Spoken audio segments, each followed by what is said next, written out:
Forgot to press record. Oh my god, guys, it's been 4 days. And also, I have a drink. Bitsy. Sippies. Hello, everyone. Hello. How is everyone doing? Welcome to another Tavern Tales Stories Dreamwalker stream. I hope everyone's doing quite alright and is quite excited. As you can see, I already have the pinned comment for you.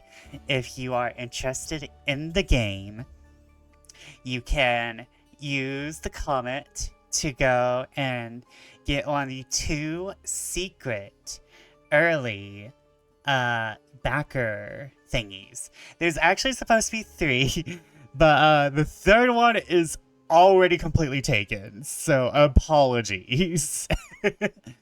I had no control over that. This game was already funded under an hour. So unfortunately it was going to be too late already. Hope everyone's surviving the cold alright. We're doing pretty well ourselves here at the observatory. And I will actually be getting to the game hopefully pretty early if there's no distractions. If there's no distractions, I say, evoking the worst thing from the universe possible. But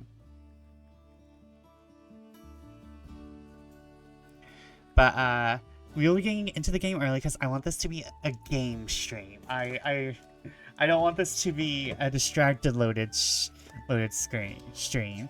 It's so silly that I have the AC on in the car and the rest of the country is buried in snow. To be fair, you also live in, like, a desert. You live in one of the only climes where it's fine to have the AC on in the middle of winter. You could also just be a weird little heat soaker and just need all the cold. But you're not a weird little heat soaker.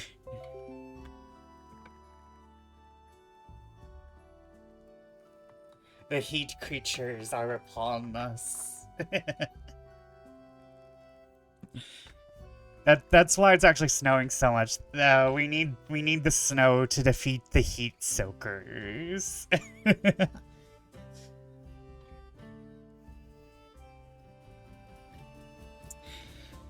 But I'm very excited today. This week's going to be fucking easy for me. Oh my god.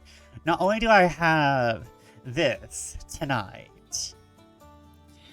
I have a beta access key. I think it's a beta access key. I have a game in beta or early access, called what is it? Actually, hold up. I need to continue self-promoting myself. But I have yet another game which I will be playing on Thursday.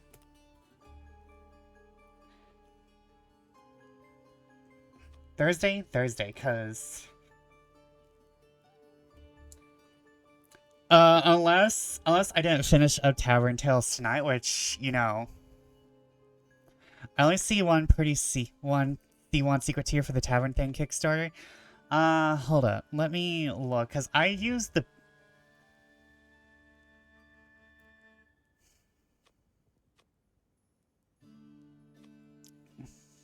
Secret Bird, Secret Hero. No, Secret Adventurer, Secret Bird Adventurer, Secret Bird Hero. No, I see 2.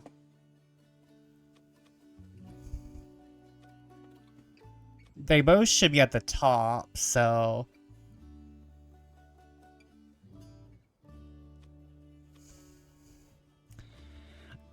I don't know how it works. They gave me 3 links. However, they all... To me, I just see both of the ones that have not been taken. So I just assumed it was gonna work the same for everyone. I don't know what's happening. They gave me 3 links, but they all lead to the same page. Hi, Vester. Hello, Breakos. How are you tonight? Welcome, welcome in. Listen, I don't know why they still have me on the email list, okay? I'm silly. I'm a bat. I'm not professional. I don't think I'm doing a great job at leading people to the game. Yeah, I don't think I'm doing a great job at this, but I'm trying, okay? I'm trying.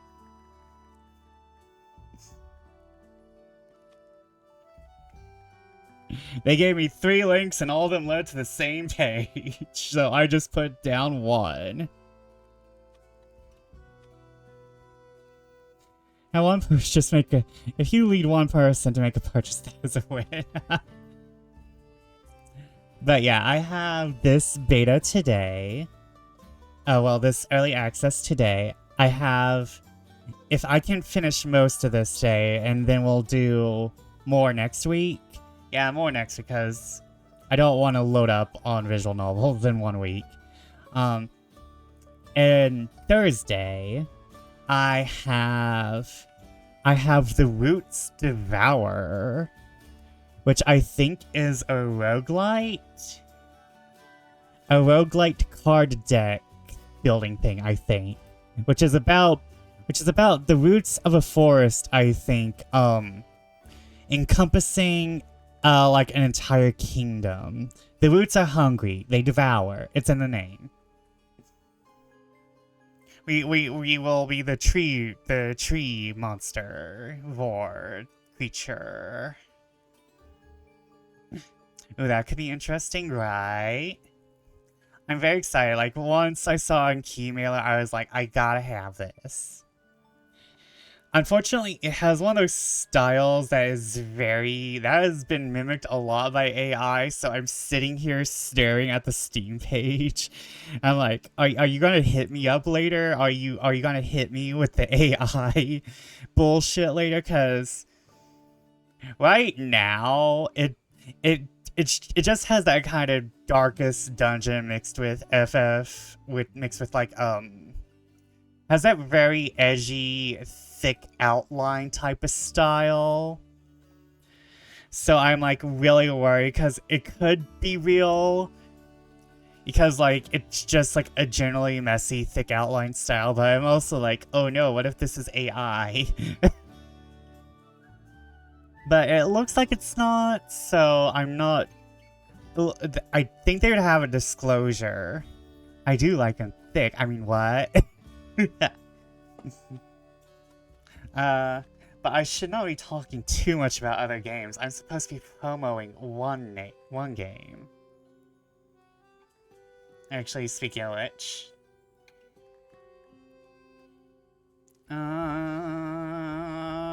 promo...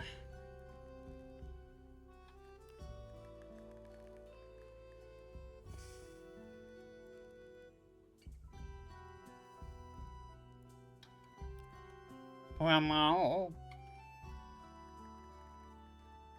How do I hit up everyone? Did I hit up obs? There we go. Can I be your bartender? Tired hair wobble, work was fine, drive back and forth was long and tiring. Aw, I'm sorry. Long drives are probably the worst. Long drives are probably the worst. I hate long drives. Like, I don't like traveling. I don't like traveling in general. I've very much become a homebody. Like we need stops. I need enrichment. I need to go through the candy aisle of a gas station. Give me some M&Ms so I can survive. Greetings, salutations, and furthermore, belly up to the bar. Those of you want to know why the drinks are served on the second story, it's because we raised the bar. Those of you who don't like traveling, enjoy the life of the homebody. For everyone else, hi, hello, RX. How are you tonight? Welcome, welcome in. I'm just realizing now my blush stickers are pretty good for tonight because it means I might be tipsy. I am not. We know I don't like drinks.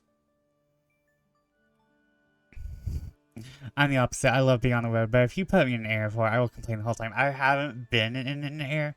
No way. Have I been in an airport? I might have been, like, outside of an airport. I don't think I've been in an airport. I know my bestie loves being in an airport. Have good news. Had my A1C tested. 5.1. Heck yeah. I'm assuming that's good. I'm assuming that's good. I don't know what an A1C is. Of course, clear enough, I was able to make 3 plush pieces. I have 1 left. Working on it now. Once it's done, I gotta find accessories and wait for the next stream to make the next piece. Ooh. Nice. For diabetic, that is stellar. Ah, okay. I assume that's like sugar levels or something. Quick and dirty metric of your blood sugar over the last 9 days. Ah, okay. I don't want to look at my A1C. I don't want to look at my A1C. I'm pretty sure my A1C would kill diabetics and maybe some normal people. How I have been... I just had cake. Please don't look. Exactly. Exactly. I just survived. I just went through November and Christmas. Leave me alone. My highest ever was recorded was 12, which is freaking off the chart. Yeah. Yeah, don't look at mine. I've been getting better, but the past 90 days, that includes November and December. Which includes a lot of days where I was drinking way too much soda. But now I'm doing pretty good. I've only had 1 soda this week. However, I've had some other sugary drinks, but we don't talk about that. I've only had 1 soda, though. I've only had 1 soda, which is, like, applauding myself. I'm getting back to normalcy. And I haven't been eating, like... a lot of sweets.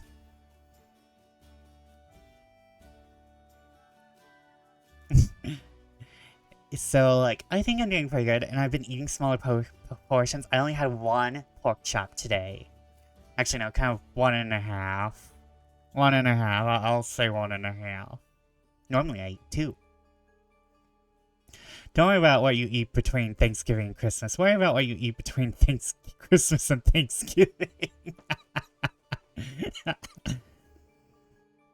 Someone help. Don't, just take... If there's anything you have to do now, or like, let's say you have clothes on your bed, because that will prevent you from sleeping. I would do the things that I cannot wait till tomorrow. And you want a 1-card reading breakers? Okay, okay. What would you like this reading for?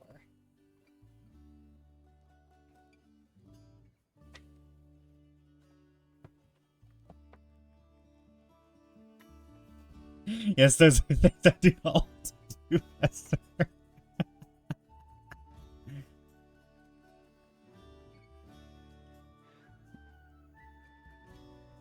Which one's the least worst? Start there.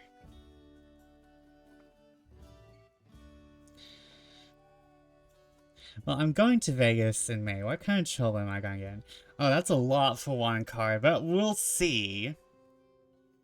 Okay, do you want manga deck, fairy deck, or spooky deck? They all have their personalities.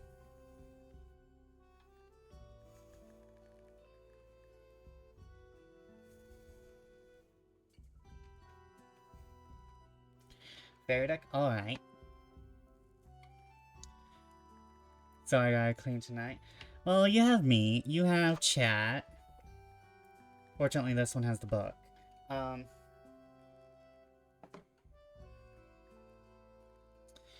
And you have nice bard music.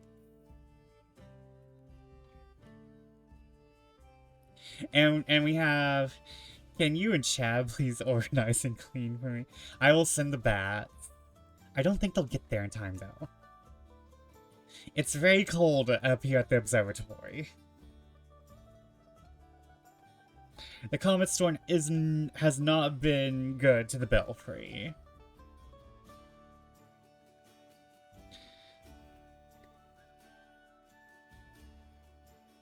Everyone's cold and snuggled up. I don't think I'm getting anyone moving. You haven't seen my Stardew house. You don't want me organizing.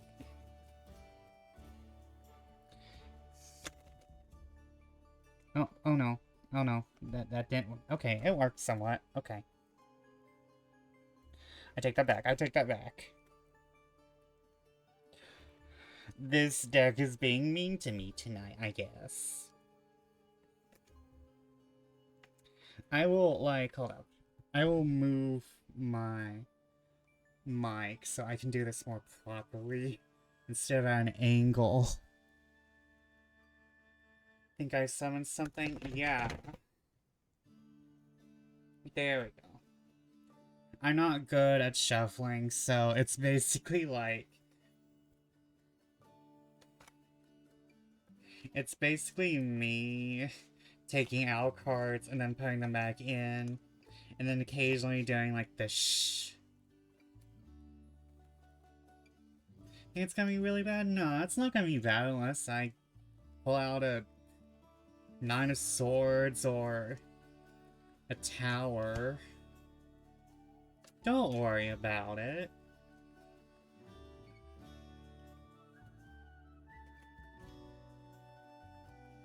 Going to Vegas in May. A little far ahead, but nothing I can't handle.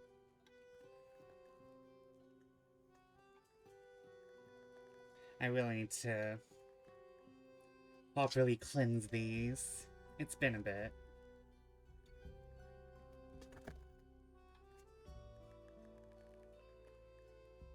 No, they don't get used too often.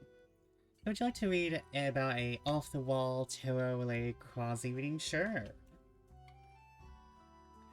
I kind of like doing my readings like this. It feels very casual. It feels like very friends by the teapot type of deal. Like we just had tea and now I'm like, okay, time for everyone's readings. Who wants to know shit about their boyfriend type of deal. Who wants to know about who?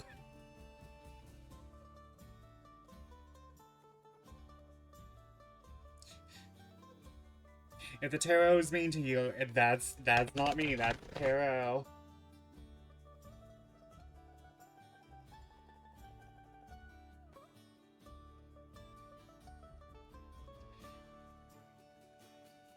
And I feel when my intuition is proved right.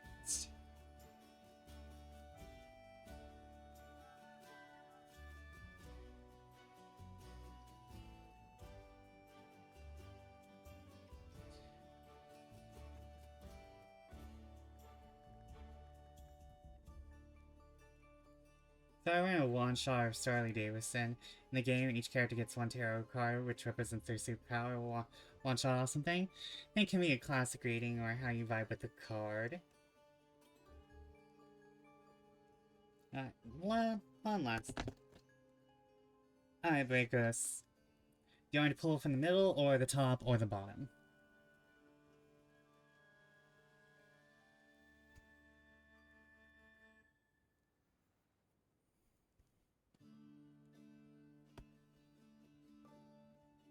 Ooh, the middle? Okay. This one. The King of Swords! Again, I think I pulled that with... I feel like I pulled that recently.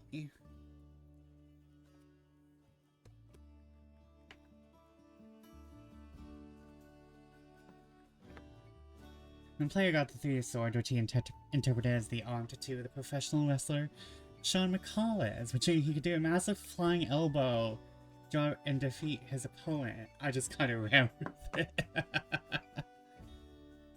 Alright, I feel like I know this card already since I just pulled it the other night, but I just want to make sure.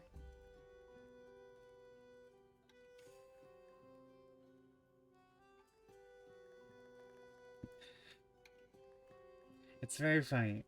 2 Kings of Swords within a month. Okay, that's what I thought. Let me take a picture. And because I will send this to you, but I will put this on stream. That's not what I want.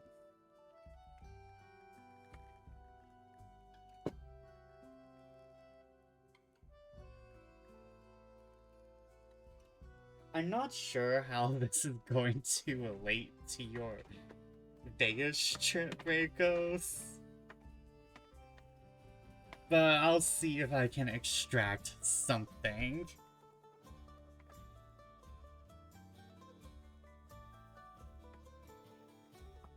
Okay. Well, I better put these away. Kind of perfect to start off this very casual game.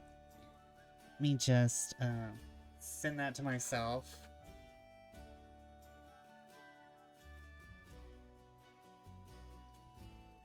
I think I give you an off-the-wall question to make it interesting.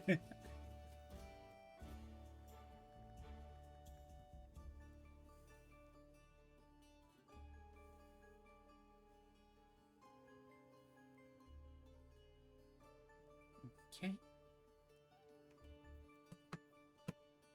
Alright. Let me just...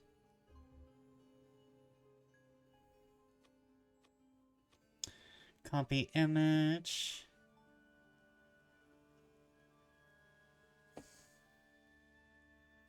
And let me find you, Rickos.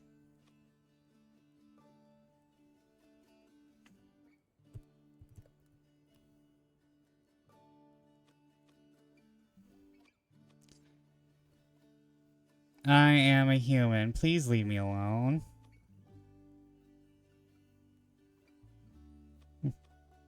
None of these are cleaning supplies. What the fuck?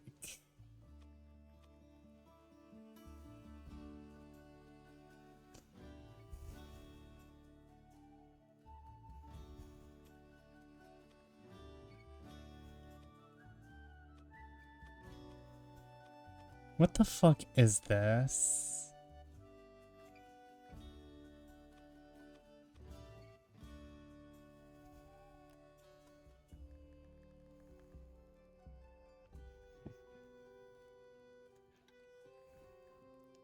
Let me just put this on stream since I don't really show off the cards all that often.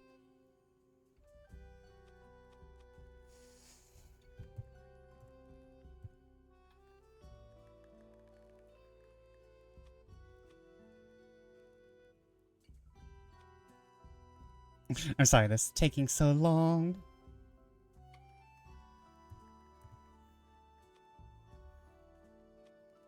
Okay, so a King of Swords for break-off. And the trip to Vegas in May. So let me looky here.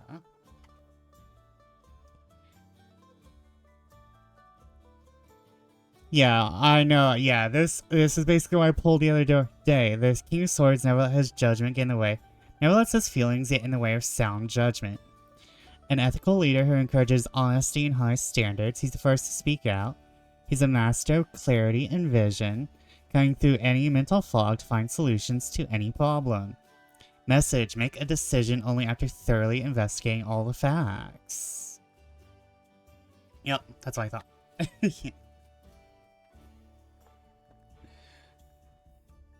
Yay for getting something that I've pulled within the week. And then immediately remembering what it is. So, in terms of Vegas, it's always really hard to relate something that is more truth and logic, but I think what the card is telling you... I think what the card is telling you is to maybe find the perfect stopping point.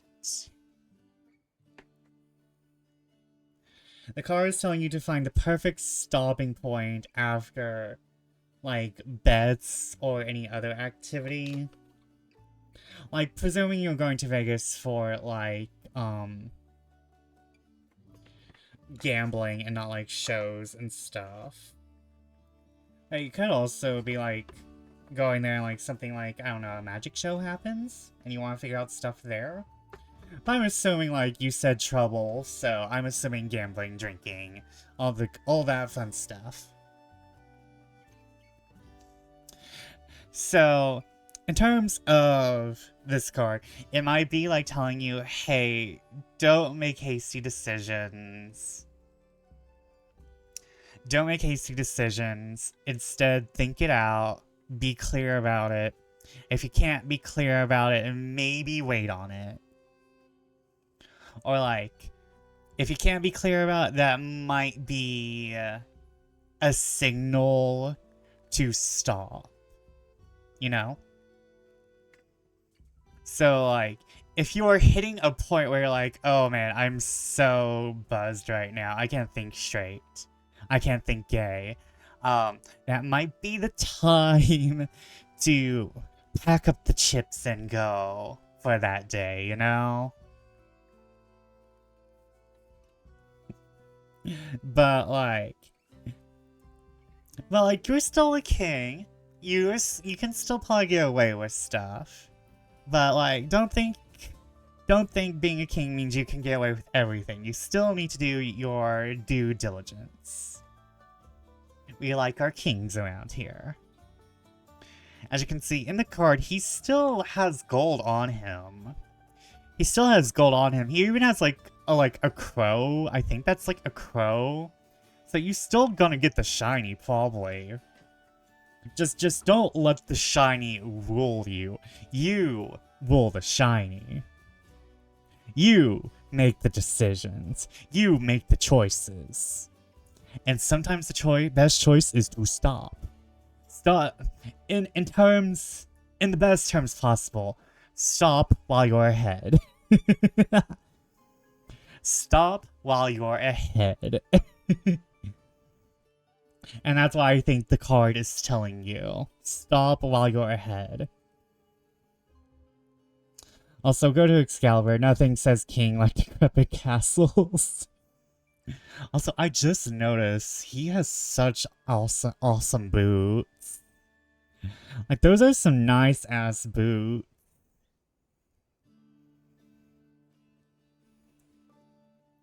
But, okay. Let me get us started here.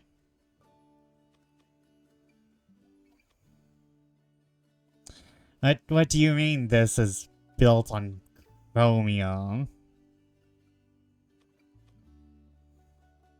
What do you mean this is built on chromium?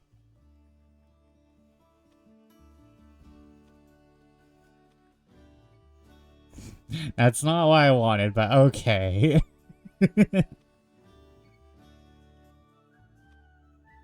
Oh, this is large. Why is this large? Hello? Yeah. As you can see, this is the beta version and not indicative of the final product. I hope you enjoyed the shout out. Don't worry, I'm about to get to reading this. I was about to get ready to read the Ko-Fi donation. I just wanted to make sure everything was set up.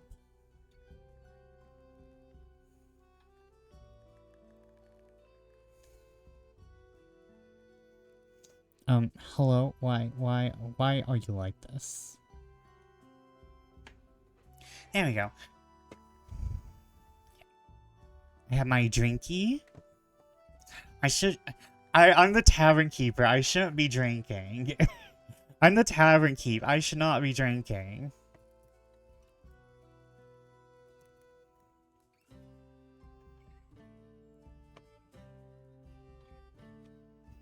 Do bartenders drink? And yet, here we are. New donation from Luxury and Luxborn Gazette.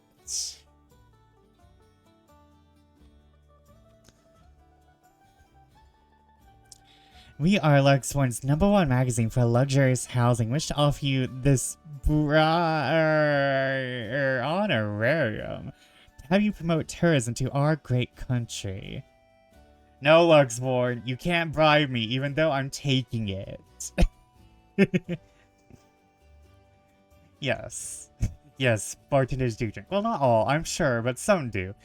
You need to know what the product tastes like, probably. You probably need to know what the product tastes like. Alright, let me get us started over here. On my Twitch. Ooh, ooh. Gonna watch myself on Twitch. Ooh, ooh. And this one tastes like burning. Yeah, honestly, I can't tell you the difference between, like, drinks. This one's burning. This one's burning, but worse. And this one's burning, but with an orange zing. And this one right here, it's awful.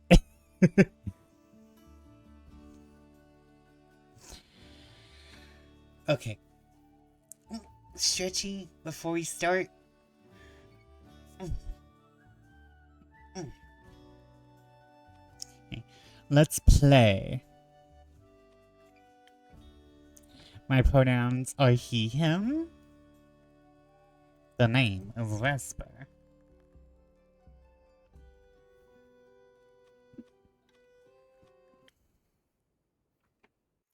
It looks like we don't have our previous save file, so we are starting fresh. Greetings, traveler. I can tell the difference between liquors. Put lemon gin in a drink, I will give it back. Yeah, that's why I do daiquiris in Vegas. Hide the alcohol. With a shit ton of cold fruity sugar drink. Because I can't tell the difference. No, yeah, I love shit ton of fruity sugar drinks. Same. Yeah, give me them grasshoppers. Give me them pink squirrels. Give me anything, but straight up liquor. Get up my liquor, please.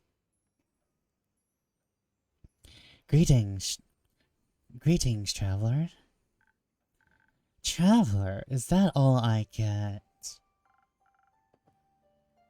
Oh, let me just turn up the music for everyone. Greetings, old friend. Or should I say almost stranger?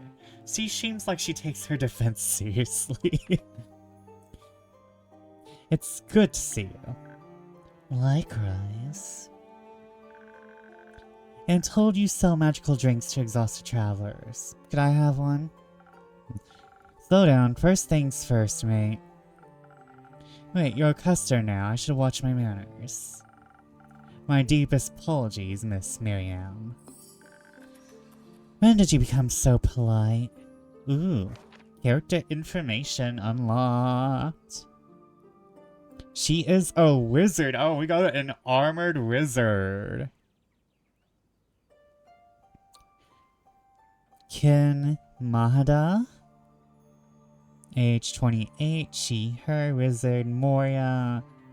Lawful good. Star signs. Oh, there's a lot. There's a lot here. When did you become so polite?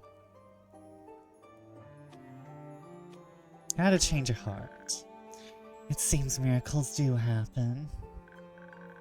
Anyhow, how about you go ahead and make me something to drink already? Alright, I'll indulge you. What can I get you? Let's see, your menu is small but enticing. How about a voyager's dream?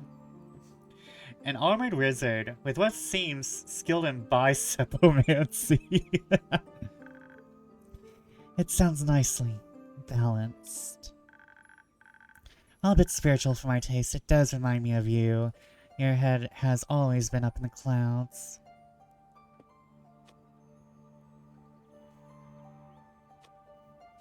Feet on the ground, head in the clouds.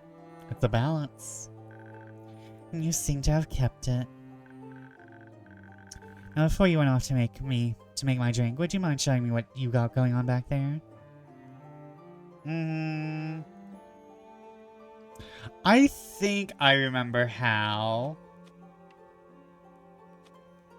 But you know what? They might have changed things. So let's look at the tutorial. Are you scouting out the competition? Call it wizardly curiosity. Can't argue with that. Come on, I'll give you a turn. How's this for a drink-making nook? Not too shabby. I like the personal touches. Thank you. I keep all my potions here, carefully guarded by Captain Bee-Bug. I missed that little critter. Do you think I could pet them? I always appreciate a good head scratch, maybe after I'm done explaining. Wait, let's make sure. I need a plushie! I need it! I need it! Gotta have it! For a drink-making nook, it is very nook-like. Oh, this potion bottle. I love it. Alright, let's mix your potions then. Not so fast, Miss Know-It-All. Let's follow the proper steps. It's important to listen to what my patrons want. After all, I want to make sure they get what they ask for. In case I forget, I keep a detailed protocol in my log. Today's I need a little extra help. Slinky summarizes my notes for me. Sorry, Slinky? My Lunar Reef Pygmy Octopus.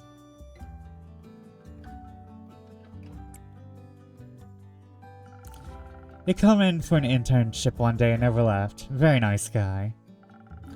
Once I feel like I have a good idea what my patron wants, I browse my recipes. Just imagine coming in one day for a bar internship, and then you just never fucking leave. Just cause you want to work there for free for the rest of your life, I guess. Once I have a good feel of what my patron wants, I browse my recipes. How do you decide on the perfect one? By looking at their properties and descriptions, see which one would fit my guest wishes best. Then I draw on the board with my chalk. You have those on your menu? Not anymore. Since each recipe requires the right balance, we need to pay attention to its stats.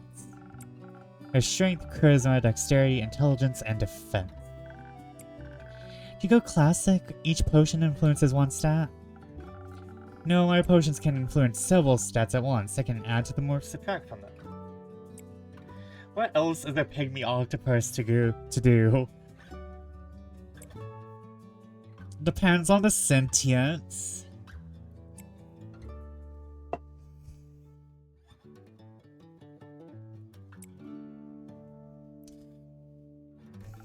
For organizational purposes, I keep them in a special order on a shelf.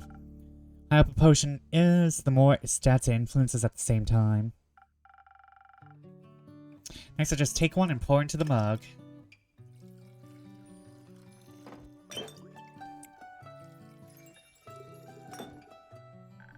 So that's how you pour them in. How else would I? Right. If I make a mistake, I can pour the faulty mix into Captain Bee-Bug's bucket. They love terrible potions. That makes one of us, at least. Anything else you got to keep in mind? Just have to remember to ring the bell once I'm done. Now sit back and relax while I make your drink. Just to make sure you wanted a Voyager's Dream. Coming right up. give me. I mean, okay, I mean, an octopus has multiple arms, so it has multiple talents it can do at once. Okay, 1, 1, 2, 1.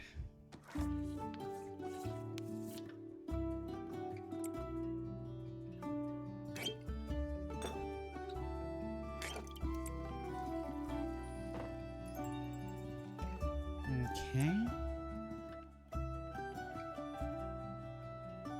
Do I have...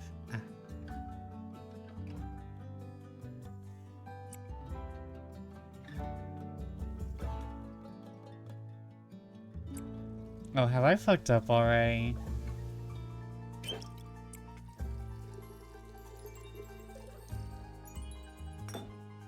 Okay. There we go. Bee-bug. Bee-bug. So cute. I want to pet them. Let me pet the bug. A dream of a drink just for you. Let's see how sound your method really is. Wait. Wait. Is that Luffy's hat?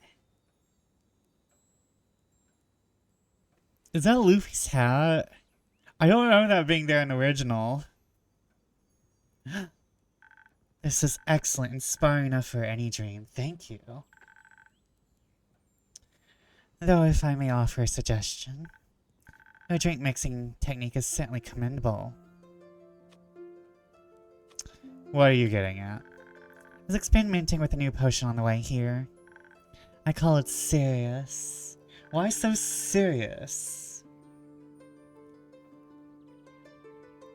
It's a simple brew that enhances the physical abilities of the body.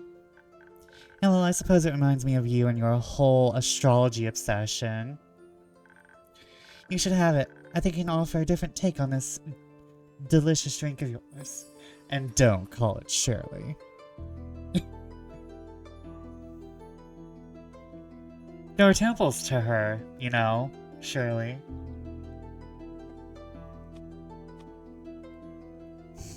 This is wonderful, thank you. Don't mention it. It'll look good in your inventory. And oh, congratulations on opening your own tavern. It's always been a dream of mine. I know, and I'm happy you went after it. Can't catch a dream if you don't chase it. Can't argue with that. So we can competition now? Me and the great Miriam, our alchemy collective, I mean. Moya's most prestigious mage family and their famous potion of miracles. Versus Vesper, Borkum's up-and-coming tavern keeper, his most delicious concoction. Sounds like a battle for the ages, right? I think we might be occupying very different niches.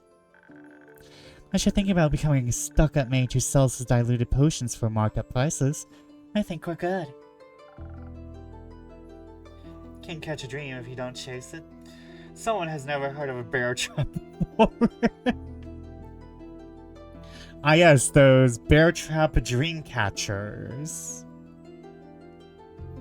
You can order them for $19.95.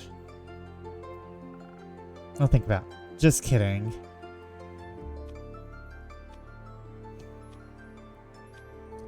I see this as you indulging my hobby. A very expensive hobby. They tend to be. It's just a more profitable business model if you have the time. I'll think about it, Miss Miriam. You can drop the miss. We've known each other for what, almost 2 decades now? Quite a while. Long time to have been best friends. Long time indeed. Even longer after you abandoned me for 2 whole years.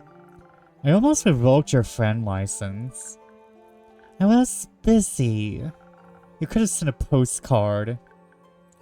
I'm sorry, I just need to get away after... I know, I lost her too. I'm just pulling your leg. I just missed you. I missed you too. How are the Gefreya treating you? I heard Twin Burrows is lovely this time of year.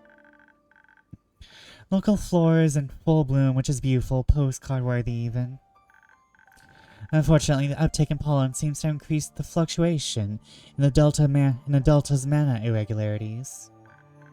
Put simply, keeping everyone safe from the arcane anomalies roaming the city gets a bit rough this time of year. There, finished all the legs. Nice.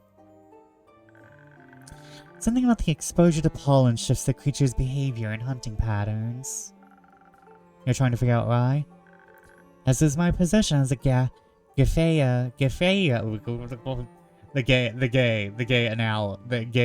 analyst, the gay anal, the gay analyst, I'm sorry, I'm on people's televisions right now. As is my position as a Gafeva analyst. The gay analyst. Good for you. The magical protectors of the city also sponsor your armor. It's rare to see wizards running around this suited up. I made it myself. Oh, the Gafreya blacksmiths made it, but I transmuted it. Made it impervious to lightning damage and gave it some absorbent properties. Sounds exciting. It is. Did you build this tavern yourself? I feel like I'm a renovator. It was honestly in rather poor condition. I pretty up quite well. Had some help with it too, of course. You did a good job. I can barely tell someone broke that shelf before. Thank you. Like that's right by the scene, so close to home. You moved to Borkum just to have a view of Moria from your backyard.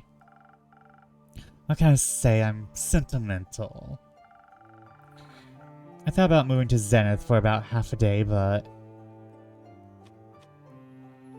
they only put blueberry jam in their jelly donuts. And I just can't deal with that.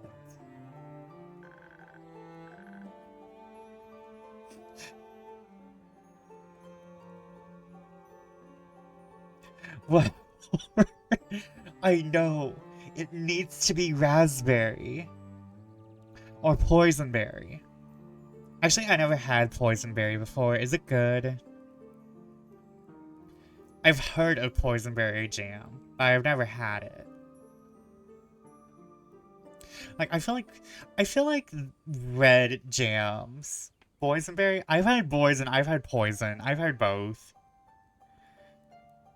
Boysenberry, I think I've heard of poisonberry like pie or like boysenberry is great. Poisonberry sounds dangerous. It might be. Hold on. I'm sorry, devs, if you are watching. I need to look at poisonberry for a hot moment.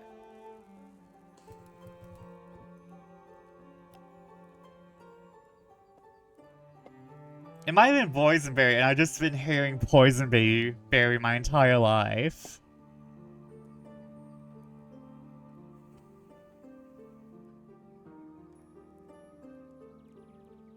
Yeah, it's polyboysenberry. Because I just looked up poisonberry. I just looked up poisonberry and it's like immediately, hey, that's a nightshade. They call me Deadly Nightshade. So yeah, polyboysenberry jam. I think they taste quite good, actually. A nice change of pace. Oh, how you betray me yet again.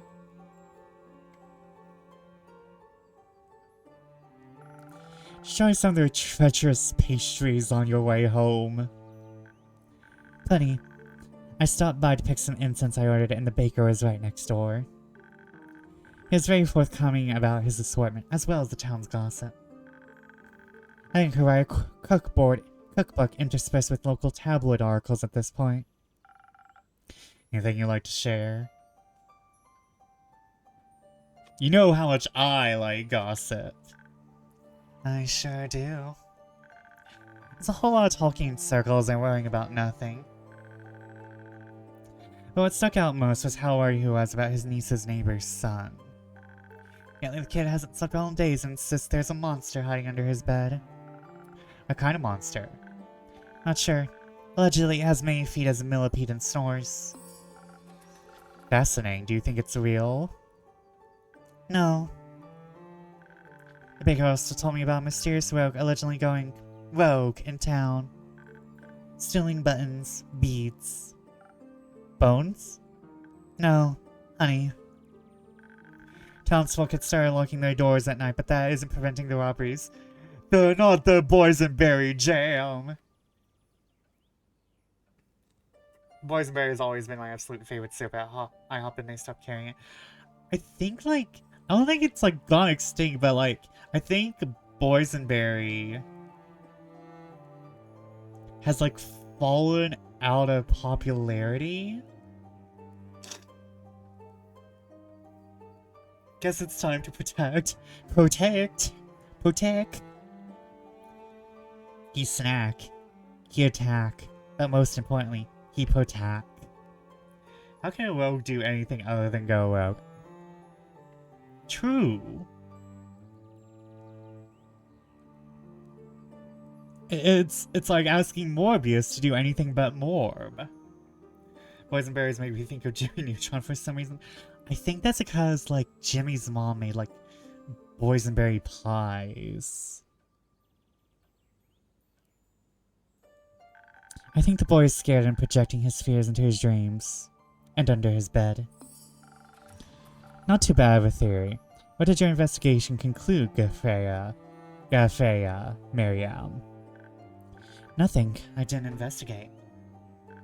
I considered it. The opportunity to study the potential beast or delusion sounded alluring. I had time to leave a charm against bad dreams with the baker. It's only passing through, after all. Also, if you'll notice, there's stars falling into the drink. I don't know how that's happening, but I love it. Guess your jurisdiction doesn't extend to the mainland anyway. So what did bring you back here? Me, I hope. The Afterlight Solstice Festival. My parents are sponsoring it this year and they asked for some help with the preparations. There's lots to do, and we only have half a month to do it all. Glad to hear they finally reached out. Yeah. I'm surprised you took days off for it. I've always thought you weren't too fond of the event. Too loud, too dark, too people-y, all of that. I wasn't exactly in a position to refuse it. It was Zara's favorite, you know. So I guess this is their way of honoring her. Obsessing over anything that reminds them of her existence, needing to make it perfect in her memory. Any way to keep on living, I guess. Okay, I see how that wasn't easy to say no to. Not that I tried. Anyhow, will you come over for the celebration? Maybe. I might have to work. Suppose a day of festivities means good business for you. I'll make sure to send some guests your way. Did I hear festivities? Who's throwing a party and why am I not invited?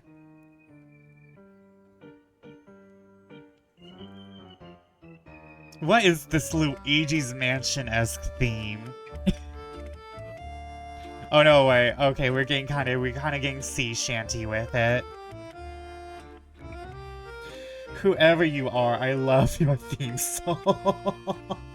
Vesper music, welcome in, whatever. How are you tonight? Welcome, welcome.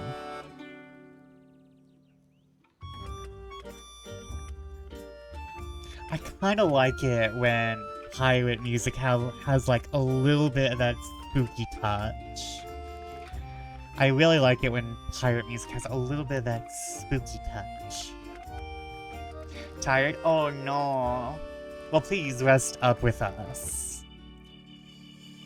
Look at Miriam's expression after the newcomer arrived. Oh yeah, she is pissed.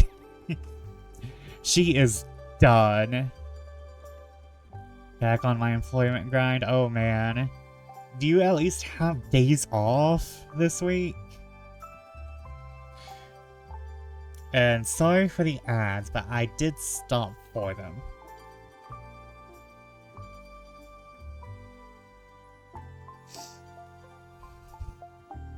I hope everyone's annoying themselves. I know I've already played this, but we're supposed to get like the full experience. And I remember where the last one,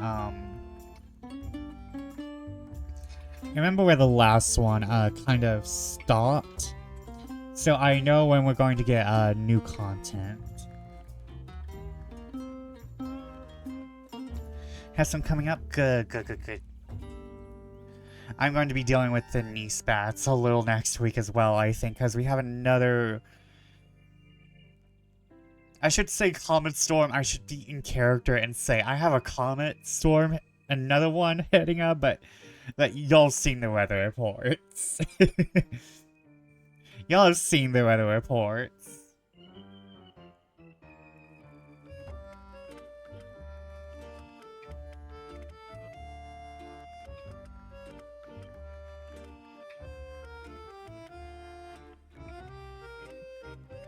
That snowy shit's coming that away. Exactly. Exactly.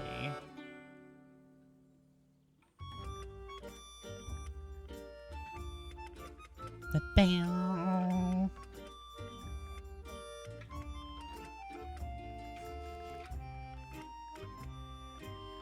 Bam, bam, bam. Yeah, I'm basically just sitting here being like, okay.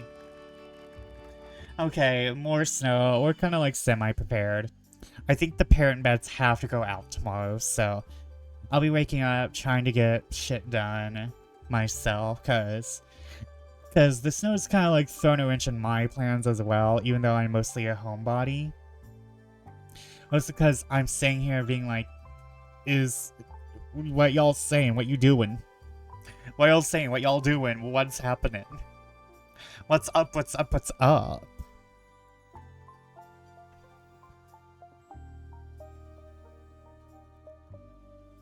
What's up?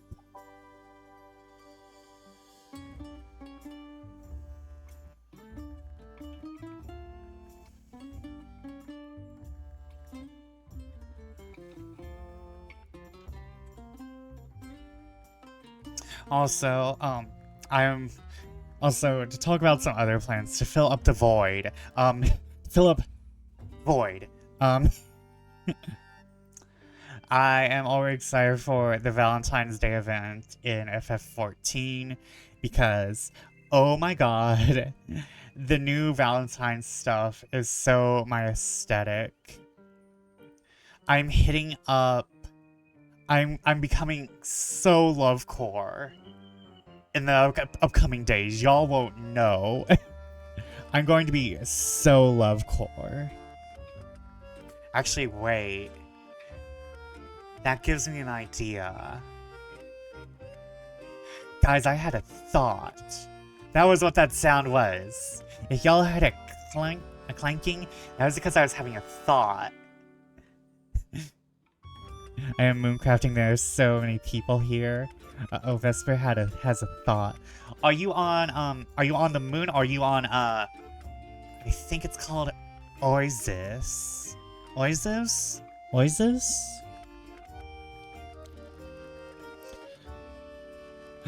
Oasis. Oh, I'm so happy for you, Silver. You're doing current content. I know you're too busy to get to be like the top 14, but I'm so happy for you. I'm glad you're enjoying moon content. Those rusty gears are grinding. I have finally defibrillated the hamster that was running on the wheel. I finally defibrillated that hamster, and now he's walking. It took me 2 years. You are enjoying yourself, though.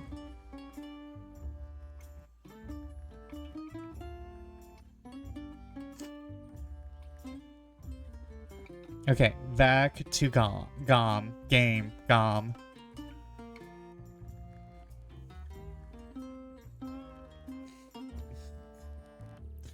Did I hear festivities? Who's throwing a party and why am I not invited? I'm sorry? Who are you? Stacy? Who invited this bitch?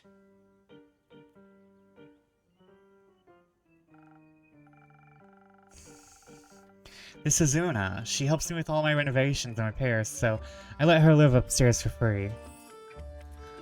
I see. Now the makeshift roof makes a lot more sense.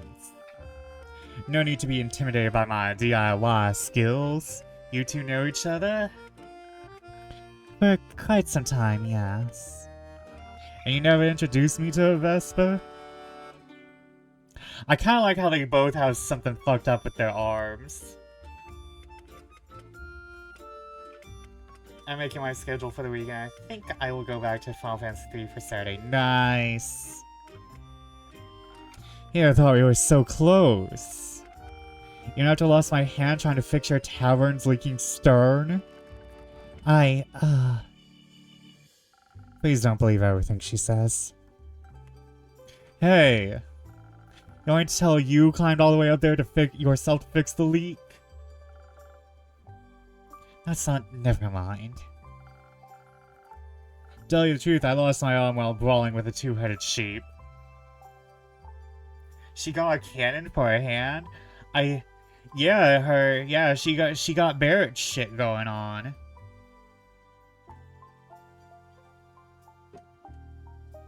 Oh, and I just noticed, this might have been on her design before. I'm just noticing the star-shaped, the galaxy freckles. Oh, that's cute. I love myself some good galaxy freckles. Don't know if that makes it better or worse. Terrifying beast, really. Good thing there was a field of clovers nearby. Did you know that they're absolutely crazy about clovers, just in case you ever get into a hairy situation with some sheep? Or should I say a woolly situation? To the pungent with thee, Una. I can't escape them. I can't escape them. It's you guys or the characters. I hate that I'm laughing. You know exactly why you let me stay here. Oh, thinking about that sheep is really making me crave one of your drinks, though. Could you make me one? What do sheep make you think of? Does it really matter? You got a drink for me or not? Sure, what may I concoct for you? Something that'll make me the lucky fool at the poker table with the squeaky lobster, you feel me? It's the best thing she can put on. Not in a bit of charisma, so no one will notice a thing. Notice what? If I elaborated on that, I'd have to get rid of you. Okay, so I better see what charismatic brew I can concoct for you.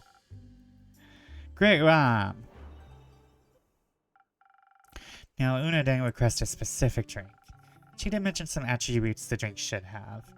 What did she say again? I should check out my log for specific keywords.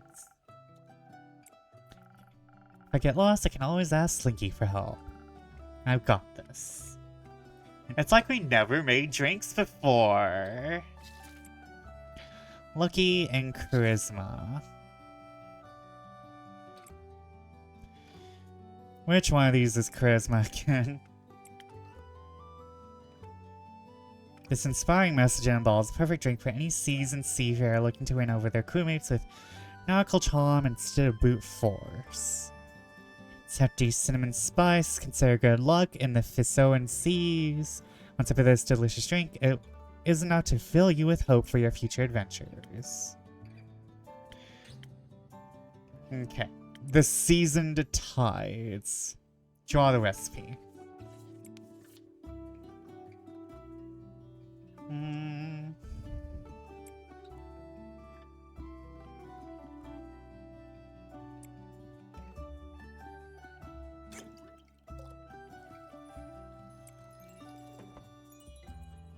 Oh.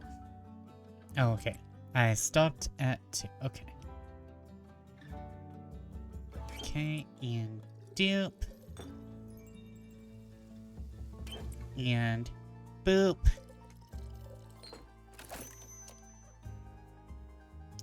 And we ring it up.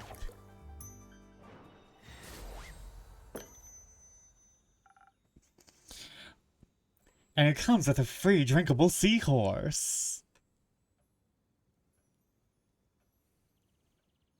And here you go. Let's see if this suits your taste. The seahorse is there for the brine.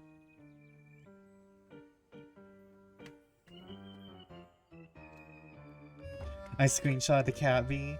I might see what I can do. I love how it looks like a message in a ball, right? Hold on, Tapper. I might have something better for you. As a part of the official... I have a press kit.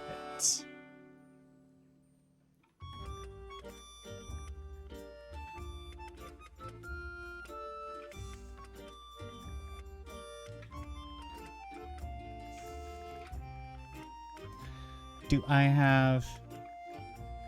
Oh, my press kit taking forever. Oh yeah, I actually have something even better for you. Hold up.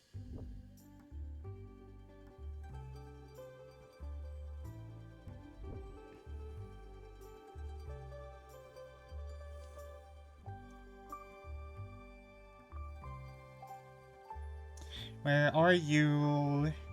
And I'm so sorry.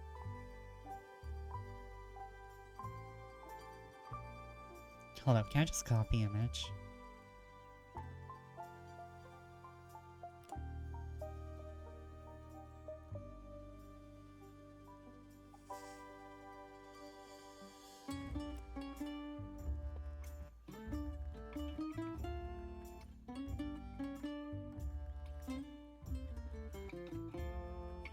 Thank God for press kits.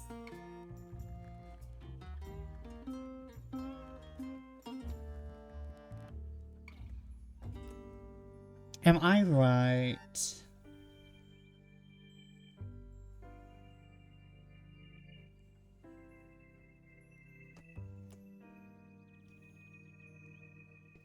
Stock all sort of drink containers as part of the course, or if mixing the potion transmutes the pitcher into a suitable... Ooh. Ooh. Ooh, that's kind of like a good question, RX. Are you like that magical? That'd be interesting.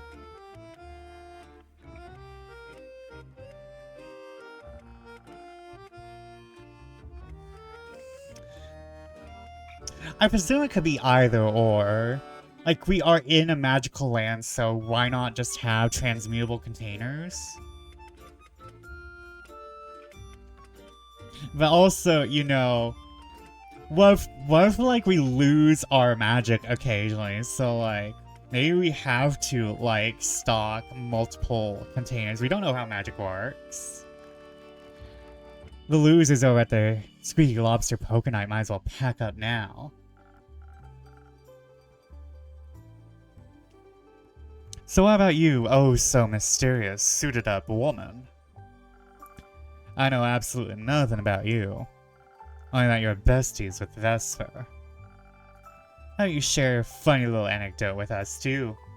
At least your name. I'm Gafea Mariam. You know, like the Mariam Alchemy Collective, the famous potion brewery on Morea, no big deal at all. If you must mention it. There's a potion brewery on Morea? If you make it to Morea sometime, I'd be happy to give you a tour. Awesome, I'll put it on my Gaia bucket list. Not from here, I take it? Nope, straight out of the Astral Sea. People can usually tell immediately, but whatever. I'm here now, what a sweet gig. Suppose so. Any particular reason you're exploring Gaia? I've heard wondrous things about the Astral Sea. Must have been difficult to leave it behind. Curiosity. I want to see every last bit of Gaia. Every blade of grass, every tree, no stone unturned. But you Gaia may be completely normal, but for astral folk like me, it's rare we get to see beyond the tide. But now I can, I gotta make the most of it. However, I'm able to. Don't make as many manuals on adventuring as you think. I'm getting tired of counting all the cracks and crevices in this wooden interior. I can hear you. I'm sorry, I didn't... It's alright, I'm hoping you'll see more of the world too. I appreciate the company though. I appreciate a good old bar with a view. I like to see as much as I can before I mean, I love to see the biannual astral star eclipse from a Gaian perspective.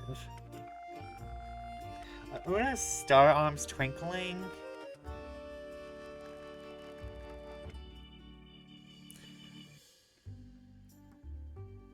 That might just be the gold dust flickering in the air. Or like the light. No, wait, they might be like shifting colors.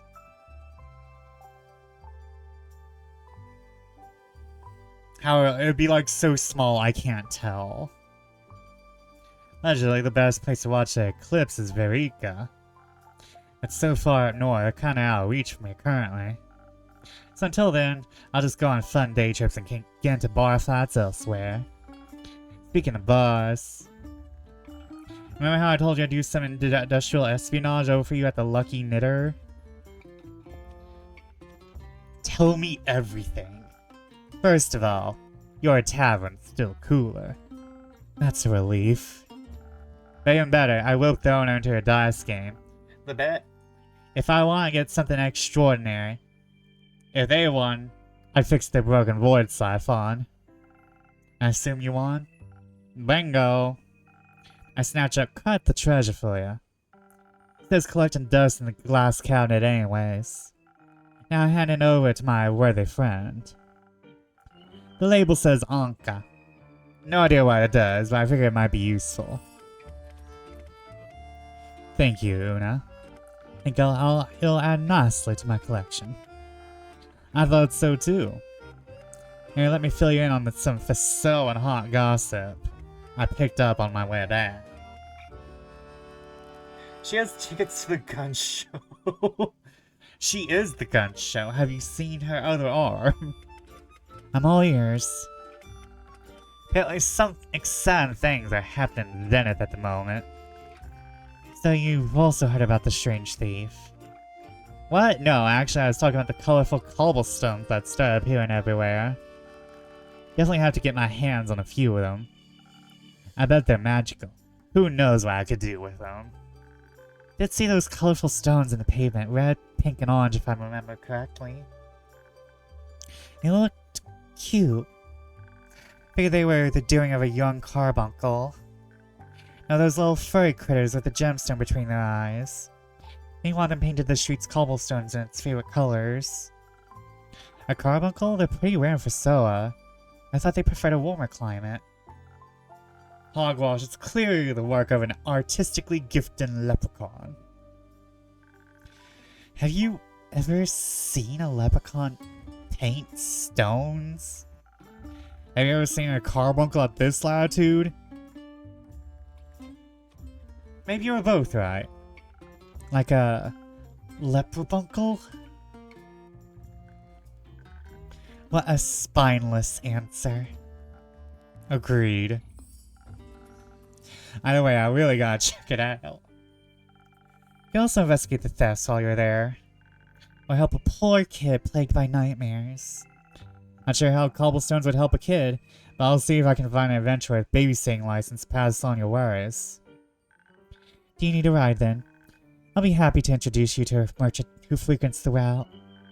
They still owe me a favor. That sounds great. Let's go then. What's the rush? You could stay for another drink if you want. Hoping to catch my acquaintance before they depart to Zenith. That, of course. Well then, see you soon, Vesper. Till the next tidal wave. Whatever that means. Until next time, Tavern Keeper. Take care of yourself. And don't make me wait so long next time, please. I won't, I promise.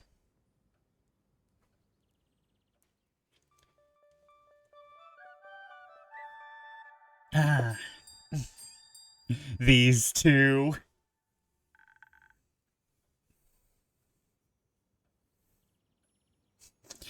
Oh, what voice should I do?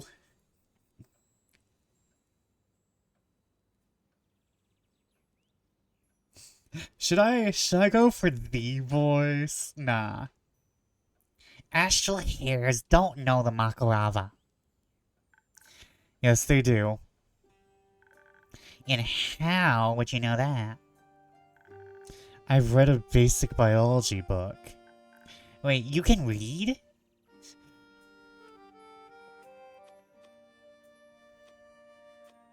They do know the Makarava. I've seen it. There is no way. See, I told you. And who exactly made him the local astral hair expert? My patrons. You own this place? I do. I'm Vesper. Pleasure to meet someone with so much common sense. I feel like this is my D&D party meeting. Aerie meets Bellows.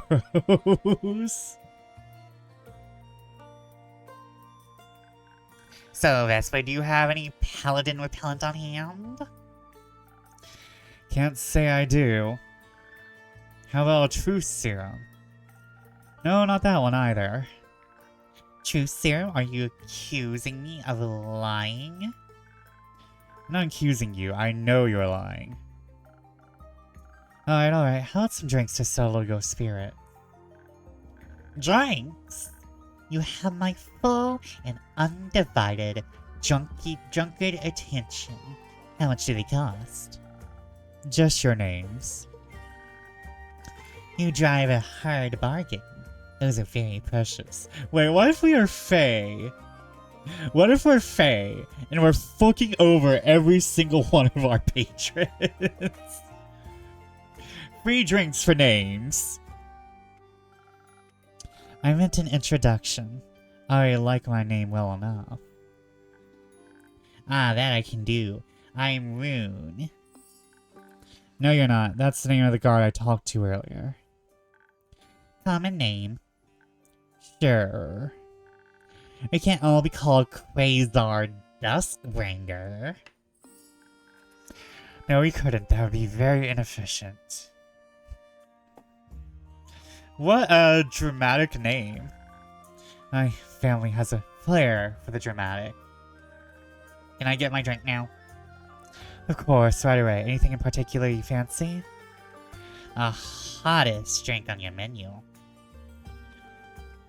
Like, literally? What else?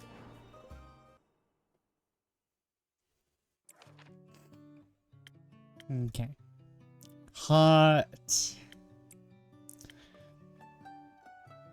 Spice.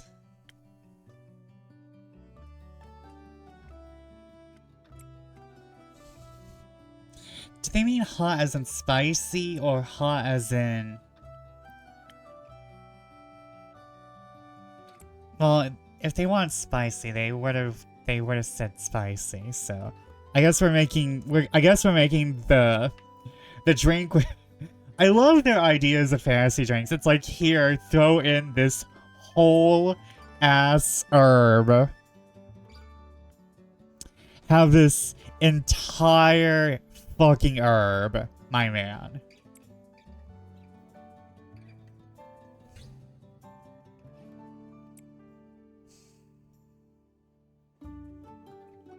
Okay, that's... I don't want that.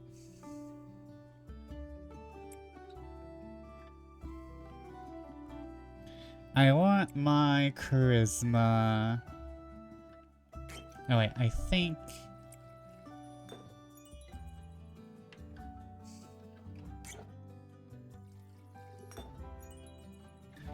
Okay, and now... What is the thing that subtracts from my...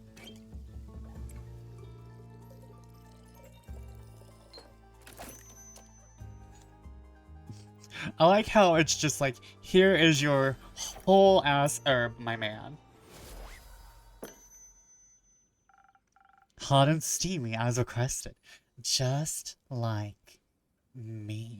You know what, Chris, right here, drink this drink with a seaweed in it. Tell me it tastes delicious. I don't know, we're just a potion alchemist. We're a potion tavern keeper, so I'm not sure if there's any alcohol in these. This is meant to be cozy. Do y'all consider bars cozy? Okay, genuine question. Are bars cozy? Actually, no, we're a tavern, so... The cups and mugs in this looks like a brass acorn. Yeah, it kinda is. And my current asset is actually a PNG from the first game. So my current drink is one from the first game, which I have not fully played. On steamy as requested and full of a household plant. Depends on how many drunk people are inside. Ah. You really went all in with that drink. Yeah, we put in every plant we had. I gave it my best. Andu, appreciate your efforts too. Sorry, Andu? I'm a pollywog on her shoulder. He's not a pollywog, you undereducated mop. What is he then? A draconic familiar. A gift from my buddy Levi. Levi? Leviathan. Haven't you read a basic theology book? I'm sorry, are you talking about the Leviathan? Yes, the great sea serpent, dragon of the primordial sea, coolest guy around, yada yada yada. You know what, I don't want to know. Not at all. I don't want to know. Not at all. How you got your hands on a draconic familiar. That's alright with me. I'd love to know more. Maybe next time. For now, can I offer you a drink too, Krazar? No thank you, I don't drink on the job. For dragon's sake. What's your job, if you're okay with me asking? I'm a paladin in the Aurelian Star Guard. Dedicated my entire life to spreading Cassiopeia's light and wisdom in the name of the Order of the Starlight. I save those who cannot save themselves and deliver justice to places darkness threatens to conquer. So like a cop. No, not like a cop. The dragons wish for us to live in harmony with one another, and for that we must find a balance between compassion and rooting out evil.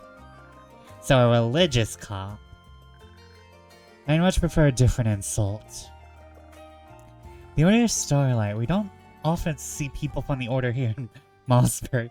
I'm sorry, Krazar, but if you act like a cop, I'm not going to serve you any drinks. We are an ACAB establishment. We are an ACAB establishment, no ice. You want ice, you order on the rocks like everyone else. Krazar looked so happy when he was describing rooting out evil. He's delusional. How old is our dear Krazar, actually? Like, how delusional are we? Okay, Una is 32.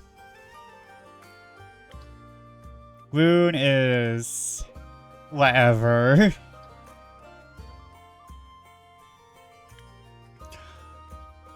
Oh. He's 21. Krazar's 21. Oh my god. Oh, the gods have not treated you well.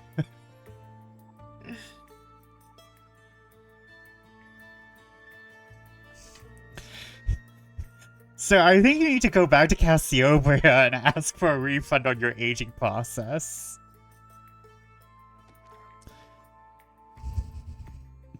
So I think you need to ask Cassiopeia for her healing light. I think you need to ask Cassiopeia for a little retinol. He came from a high gravity planet.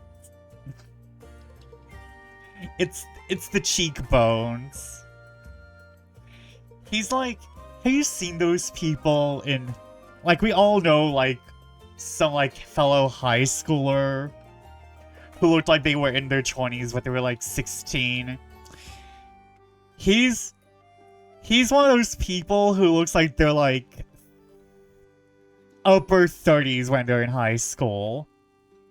And y'all don't tell me you don't know one person who looked like a 40-year-old. There was a lady. There was a woman in my... There was a girl, not woman. I called her a woman because, she had the very unfortunate... Like, it was her face mixed with how she styled herself that made her look like she was 40, and she was in high school.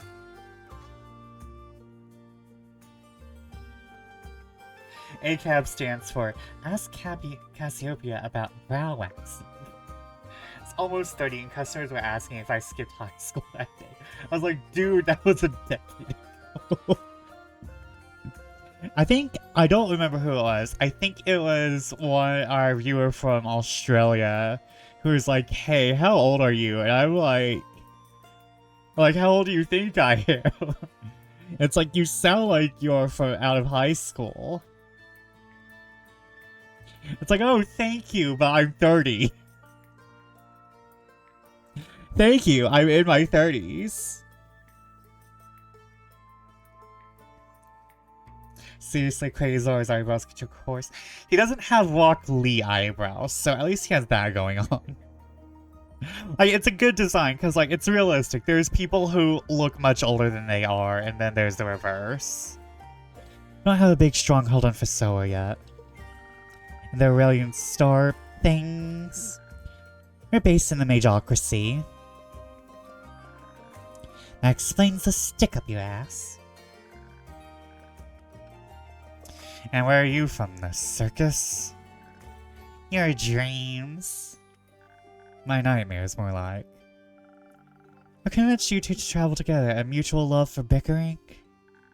We're not traveling together. What is this, then? Surveillance. Yes, but I'm sure it won't surprise you to hear this, but I ran into this criminal while they were running from the law. Quite literally, 6 guards were chasing them. 6.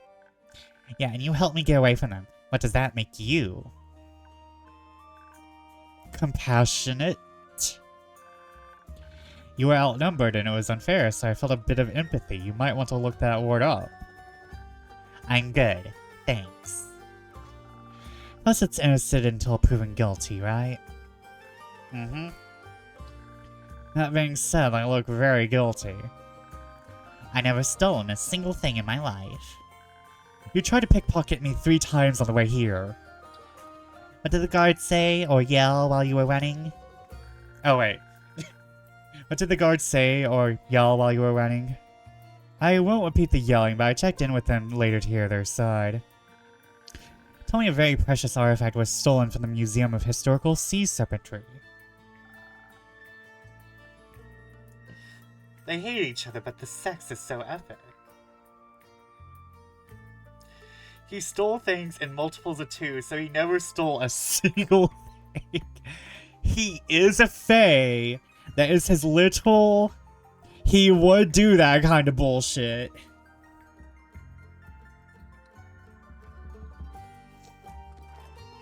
The local Leviathan Museum? Yes, the Eye of the Storm has gone missing. It's said to offer a glimpse at the dreams of the great sea serpent himself. And so I was being safeguarded in that abomination of a temple-museum combination.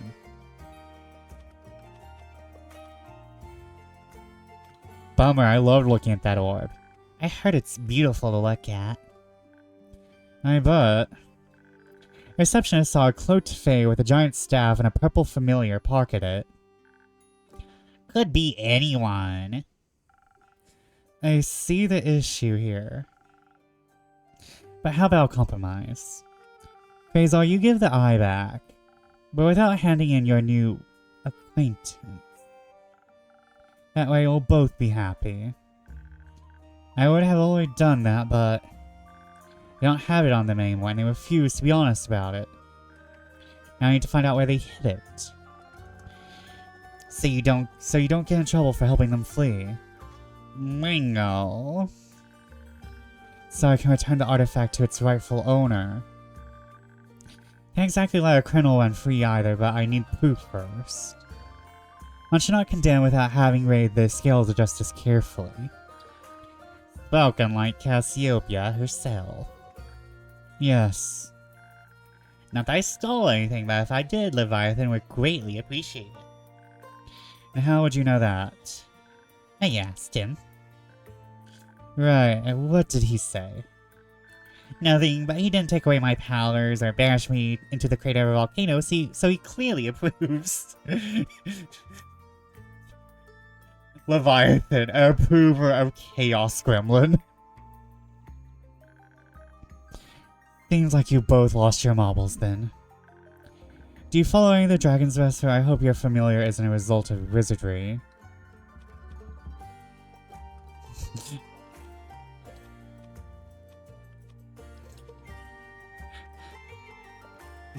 My man.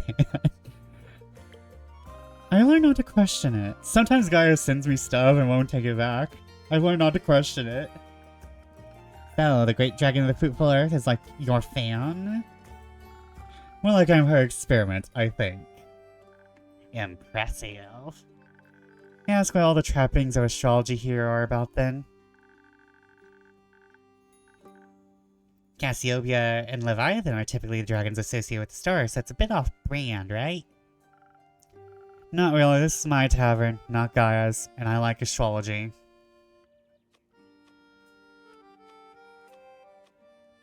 It's a very efficient way to channel magic. It's a fun way, for sure. Now, the stars were created by Cassiopeia and Leviathan in unison. They both work quite well together. They're twins, such as expected of family traditionally. But they're naturally opposed. Chaos and law just don't go together. Hence the different planes and doctrine. Speaking of your gifts, Vesper, I admit I'm curious about your drinks now. May I try one after all? Happily. What will it be for you? Let me think. The talking so passionately about Leviathan and Cassiopeia, the Voyager's Dream sounds like a fitting brew. I should gotten some new potions today. I feel like I could try mixing up a fresh new version of the Voyager's Dream. Maybe with a shot at my new serious potion. Sounds exciting, count me in. Okay, Voyager's Dream. Where's my fucking drinks at?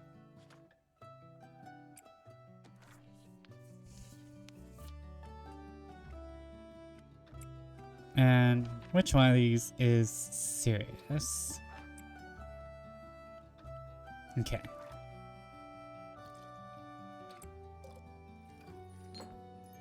Wow, that was so shoddily poured. I am a bad bartender, please. Please don't be paying attention to me.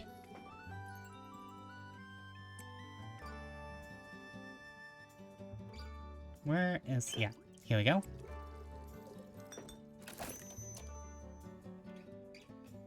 Very efficient potion making. Looks like the Meepo one. Mixed with a different brew or Voyager's Dream for you. Incredible. It's almost like I can taste the astral and primordial seas in unison together. Brilliant. Your assortment of potions has quite the variety of flavor profiles. You must get around often. No, nearly spilling the drink is needed for the, appropriate alchemical reagent.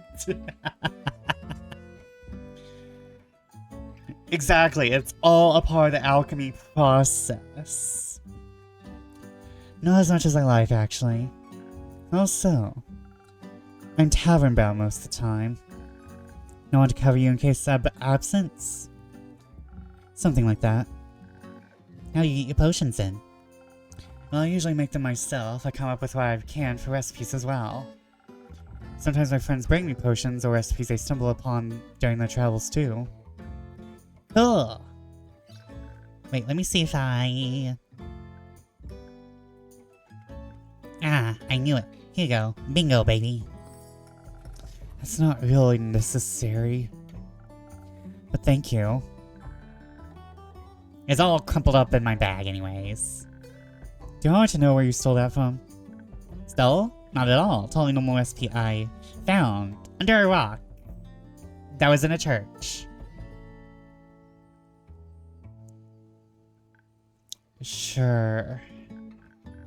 Say, mage boy, what were you doing at that museum anyway? Or in Fasella for that matter? Do not call me that. My bad. I'm here for missionary work. For curiosity's sake, to be honest with you.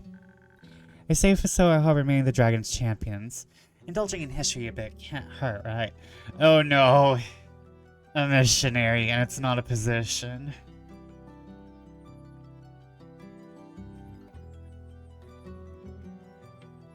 He's a missionary and a cop. Can he get worse? The only missionary I want to know about is sex.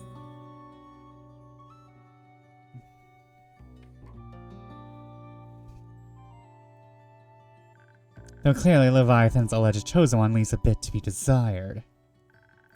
I was going to find some interesting exhibitions or lectures on local divine legends. No, learn from the best. Or the worst. Those sorts of things are usually so boring. Perhaps you just lack the attention span to enjoy them. Make sure I don't forget to tell you about the new museum they're building in the Saye Plains right now. New museum? Yeah, I overheard some of the guards gossiping about it earlier. Apparently there's a fresh dig site on the steppe and they're trying to improvise an exhibition or something with the loot they found. It's not very boring and dry, but maybe that would quench your thirst for dull knowledge. The Saye Plains, you say? They're not too far from here. Right, maybe I should visit them myself. I heard they're designing the museum's architecture around the shapes of the artifacts they found. You shouldn't be anywhere near museums, or artifacts. Will you see it? Perhaps I need to figure out this whole thing first. What whole thing? Me? All of me? All of this? Well, I'm just a small little thing. I'm not a whole thing. No, yes, the whole stolen artifact thing as well.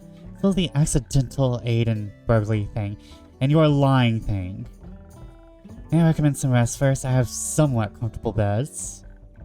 Actually, yes, please. Can I offer you separate rooms or separate ones? Am I staying too? Yes, you're in investigative custody. Fine, I could use a nap and another drink later. I'll be ready. Have a restful night, Vesper. Keep an eye on your silverware. I don't even like silver. I like a fun rumor. What does that even mean? Sometimes my patrons come in with really interesting gossip, and that's always worth noting down. So do they drink the drinks, or is this tavern one of those? Let the drink rest in front of them only taverns. Listen, drinking animations are tough, okay? Drinking animations are tough.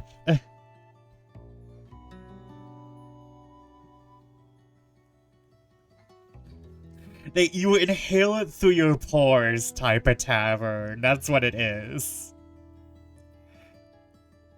You inhale the drink through the pores.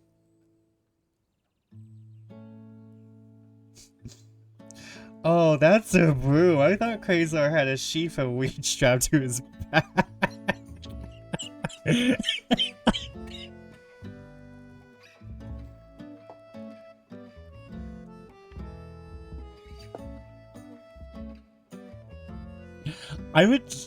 Now I want to see that. I want to see, like, a paladin who fights people with a sheaf of wheat. Wait. Mouse paladin.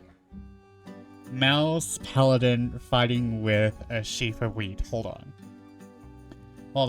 Writing that down.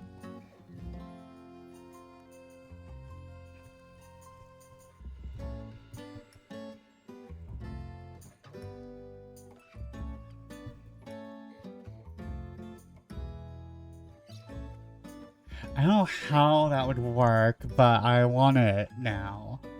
I want that now. You never know when you can turn a nice piece of gossip into a quest. At this time, I was just kidding. I don't think your silver version would be helpful for any future adventures. Hold on, turn rumors into quests? How do you do that? At the end of every day, I sort through the rumors I heard. Some days I have enough to turn into a quest for my patrons. It's quite fun. Mind showing me how that works, perchance? Okay, let's see if anything's changed from the first time. This is my rumor to quest workstation. Name pending.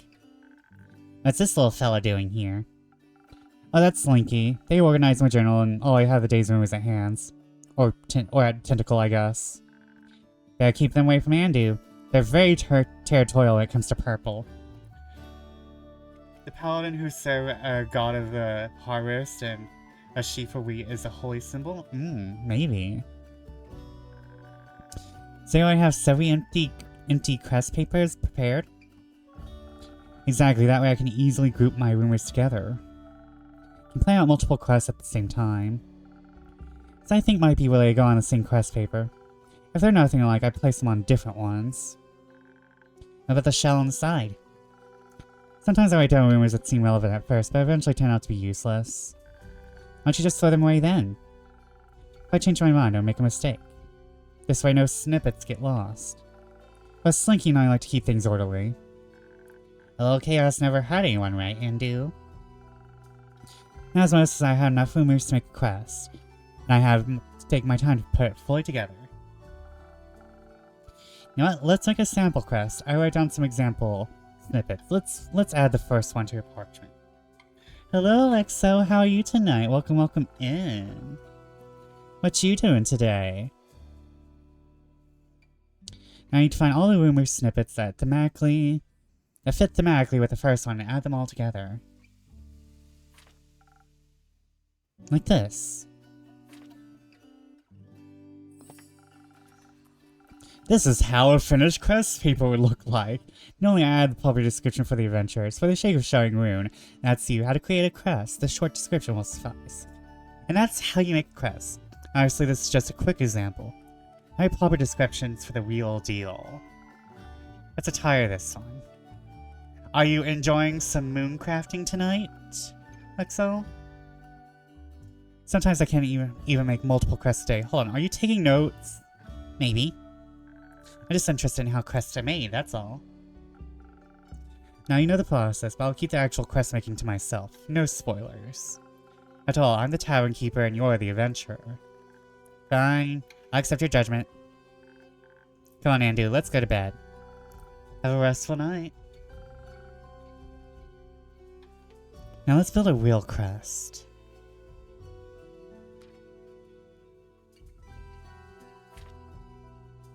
I'm good. Finally got past Stone 99 with my group today.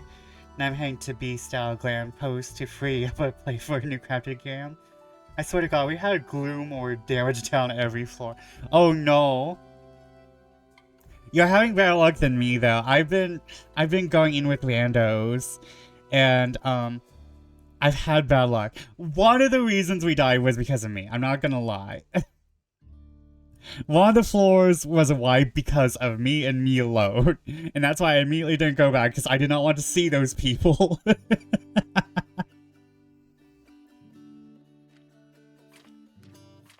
Let's see here. Center streets I've recently got a fresh, vibrant paint job. Might be some elusive creature behind it, like a leprechaun or carbuncle.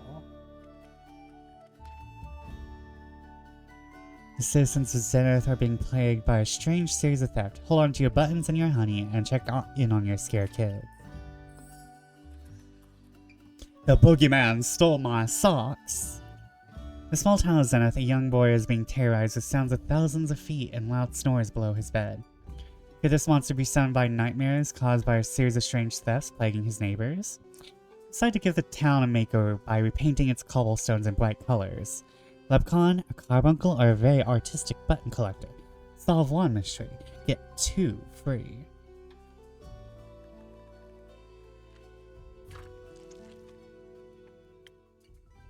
other group beat the boss a couple weeks ago, just under the wire before Nez's schedule changed. Ah.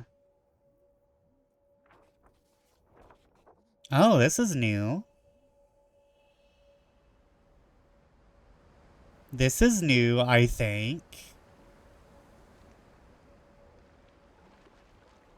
Oh, that's pretty. Hold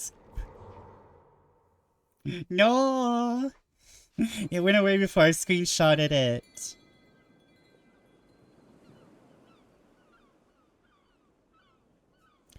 Act 1, Drowsy Dragon. 2, The Nightmare Before Zenith. 37th of the Dreaming Moon. I'm so behind on glams. Same, though. I haven't really been fast, though. I'm not, like, a fast glam maker. I will keep glams for months if I like them. However, I am behind. But also, I need to finish up, Pilgrim's Traverse, because, I still want to do, I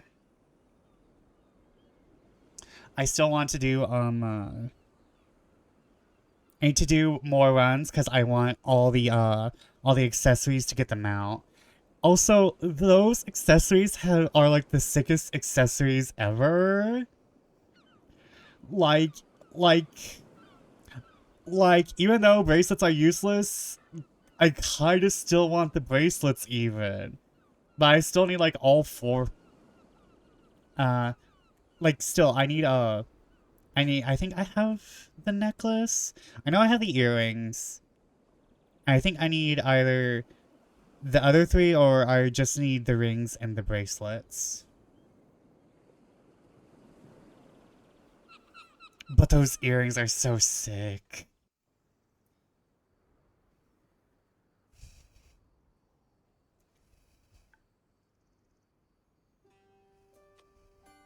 Are you sneaking out? Me? No, I'm going on a walk. Now be quiet before you eat croissant. Croissant? Queso? I feel like calling him Queso would have been more in character. The paladin. Listen, if he asks, you never seen me before, okay? Alright. I knew I could count on you. I'll mail you your very own artifact later. Artifact? Apparently that dig site in the plains leads to a Tumo champion of the Elder Dragon Had a wizard tell the guards about how it might be full of magical clockwork or ancient puzzles and explosives. Unfortunately, I forgot to mention it yesterday. Unfortunate indeed. Good luck with the looting. Thank. Good morning. Good morning. Morning. Where are you going, Rune? I was actually just getting this. This thing. The quest? Yes, the quest. I was picking up so I could go on it and help. Love helping. Big hobby of mine. Really? That's surprising. How wonderful. Can I have a look? Sure. What's it about? There's this city, and things are happening in it. Zenith is being plagued by strange happenings. Things are going missing, cobblestones are changing colors, a kid can't sleep. Very troublesome things, if you ask me. I love you, Rune. I want to empower your misdeeds. I love you, Rune. I hope you go on to commit many crimes. Indeed, the poor townsfolk. That poor child must be terrified. Also, I kind of want to make this hat now. Do you think there's actually a monster under his bed? I don't know, but we should check just in case. I wonder if I could, like, make this in Vroid. Nothing else, we can help him be a little less afraid by taking care of the thief. The thief isn't you, is it, Rune? I've actually never been to Zenith before. Is it nice there? If you ignore their awful affront to jelly donuts. I'd love to try those. Me too. I suppose we'll get our chance soon. We? We? Obviously, I'm going with you. Do you have to? I can't let you go alone. You're still in custody. I'm not going to sit around while these people need help. How nice of you. Or micromanaging. Very. So, Rune, does that mean you're changing your plans for the planes? What plans? What plans? Plain plans is what he meant. Boring ones, like stay inside all day. Yep, definitely meant that. I don't believe you. I was merely telling Vesper how some of the discovered artifacts suggest there might be a champion's tomb in the plains. A champion? What kind of artifacts? What kind of champion? An alive one? No, idiot, it's a tomb.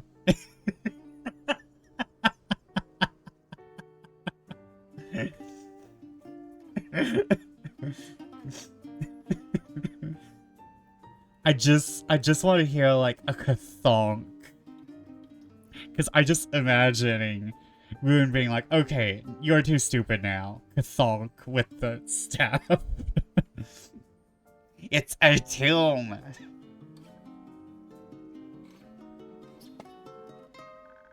Most of what I heard sound like speculation, like, oh, we found this illegible diary written in ancient tongues. Or look at this magical silver arrow that probably went with the magical bow. Or famously invented weapons, how they are of them.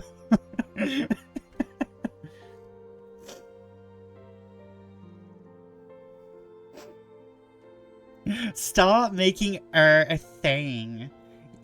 You're never going to make a thing. You're never going to make fetch happen. You're never going to make happen. Is a bow and arrow type dragon? Not traditionally, no. What kind of arrow are they saying it is? I don't know. I didn't see it. Silver, big, longbow type thing. They mentioned it was made of bones. Like a spine. A Tarrasque spine. A Tarrasque spine, that sounds like... Could it be? Mind sharing your great insights? I saw a bone carved from a defeated Tarrasque spine depicted on a mural the Great Spirit Dragon wants. He won't have a tomb. I don't know if death can even die. Surely not on the mortal plane. It's legend about one of his most loyal champions, yet Hama Galanus. Is there a big mouth Billy Bass on the back wall? Oops. Yeah. Yeah. Just right over our non-Lunar Reef pygmy octopus. Actually, I'm not sure if that's a pygmy octopus, but we own multiple octopi, apparently. We are apparently an avid octopus enjoyer. Which leads me to think of other things.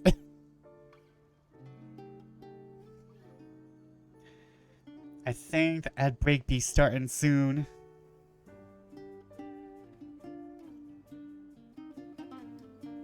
This is a tavern in a coastal town. It's required to have a big mouth Billy Bass. Exactly. And as we all know, powerful enough magic is just sufficiently is equal to sufficiently advanced technology, or magic becomes sufficiently advanced technology, whatever it says. So there's no reason we can't have a big mouth Billy Bass powered by magic. And I'm going to go get some water. BRB.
I am back. I am, making up my chair because it's cold as fuck.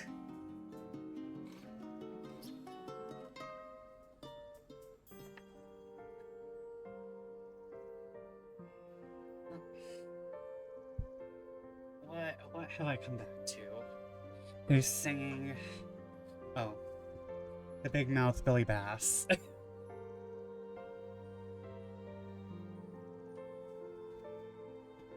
Sings, here's a little song I wrote. Might wanna sing a note for note. Avada Kedavra. Don't worry. Be happy. Clark's third law, as applied to Big Mouth Billy Bass, is scary to contemplate. Hold up. Clark's third law. That is, sufficiently advanced magic is just technology, isn't it?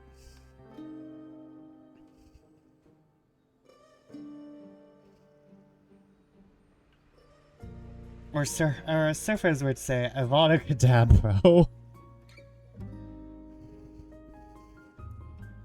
Third law. Any sufficiently advanced technology is indistinguishable from magic, yeah.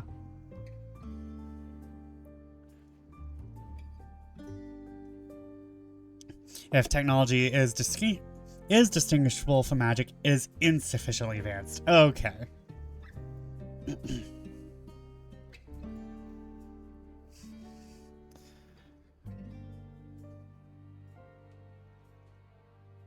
Hold on, what was my law? Because I accidentally missed, the previous. She defeated the colossal titan of Umbral Knight. They say the great spirit dragon gifted her a bow and arrow modeled after his very own.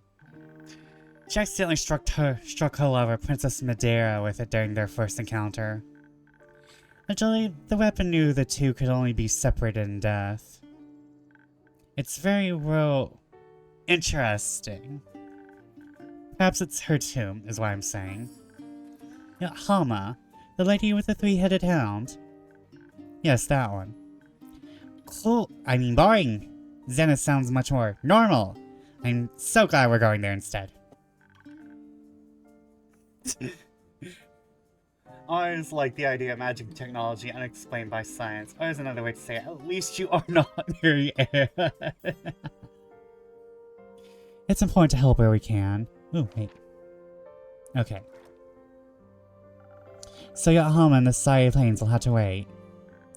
I suppose so, but they're not going anywhere, I hope. Although... you think the planes can teleport? What? No.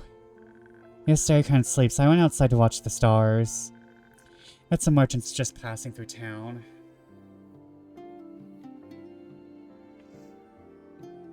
Apparently they're avoiding the Sai Plains because people have been encountering a strange monster.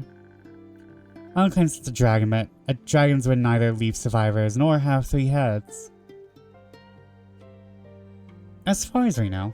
Right, as far as we know. That might be a guardian. One of the magic divine creatures the dragons create to protect sacred places. Like a guardian of Tuat guarding the last tomb?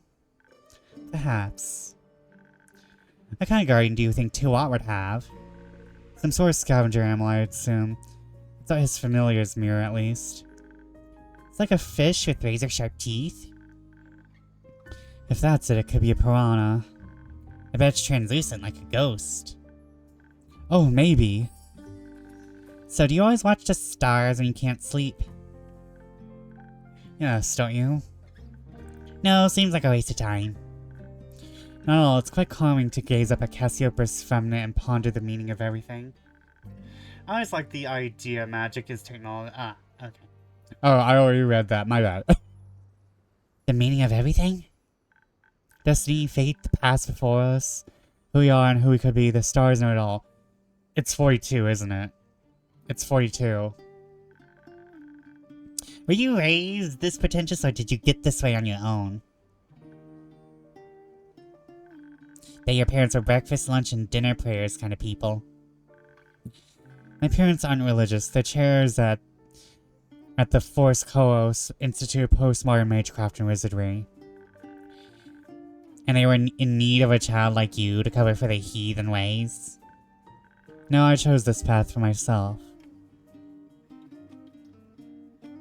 Does it make you happy? Happier than I've ever been. Which is very? Which is very? I'm working on it. All my siblings followed in their footsteps and became great mages of their own. I couldn't live that life of manipulation, corruption, and being only what they wanted me to be. I want to shape my own destiny, you know? I know. You still talk like a mage. Please don't say that. I know, right, but you should really try to be a little less pretentious. Unfortunately, I think that's beyond my capabilities.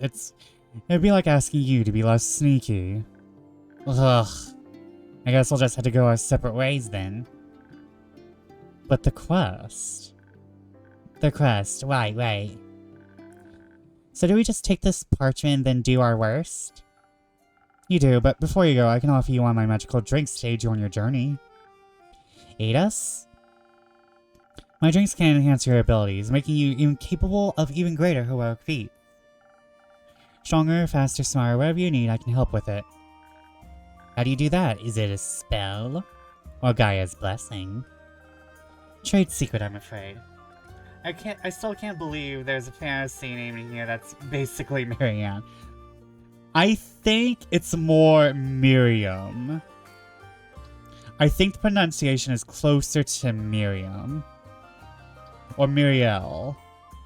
I don't think it's supposed to be a Marianne. Aw, come on. What drink will you give us then? No, you tell me how you want to approach this, and I'll mix you something that fits.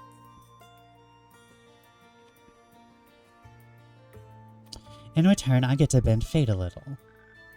An equal exchange. You think? I'm not sure, I'm not really into magic. You do magic. Divine blessings. Right. Okay, so you'll make us a delicious drink filled to the brim with magic so that we can have some fun and zen it. And help, of course. Don't look at me like that, Quasar. Do you have something that would help with trickery and flair? We could beat the thief at their own game. Beat them with false rumors, steal their thieves' tools, maybe impersonate the monster under the bed. Just need a little bit of inspiration to help us figure out the right plan. Not dexterity tricks, after all. Sure, I can offer you something like that. That's not all we need. Danger could be afoot, but to deliver righteous justice to any monsters or criminals we may come across. We need to remain vigilant and motivated in order to do our very best. And we certainly should not be too hasty. If we approach this slowly, we'll be less likely to make mistakes once we confront the culprit. Citizens will feel safer when they know we're able to defend them. Are you going to fight the cobblestones? I'm much more worried about the person breaking and entering than about some paint. Well, you're wrong. Best friend, I think we might need an impartial party here. Please, make this choice for us. Trickery or protectors of justice? Which path should we walk? Can't say I'm impartial, but alright. I am not siding with the cop. We're doing this like a rogue would. We're doing this like a rogue would. Approach 1. Trickery, flair, inspiration, dexterity.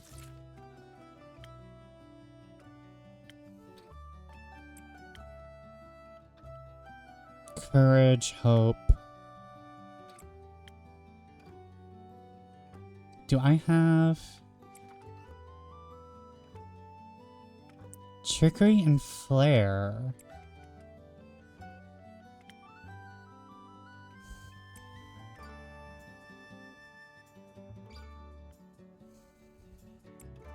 Okay, there's inspiring.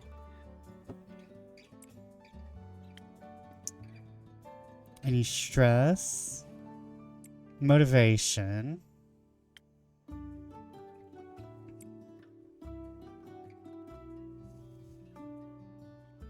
Hope and Courage, Northern Brawler. Offense and defense.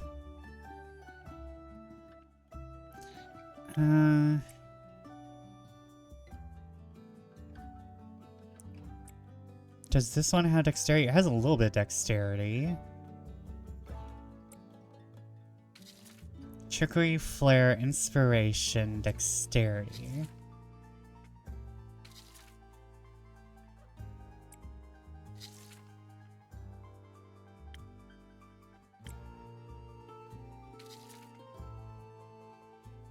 Righteous Justice, Vigilant, Motivate, Not Be Too Hasty, Slowly Defend.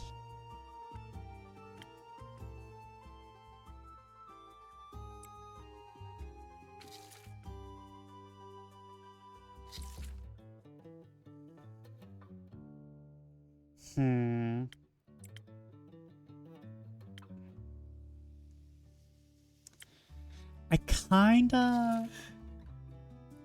The main thing is, I don't feel like the Season Tides is good enough.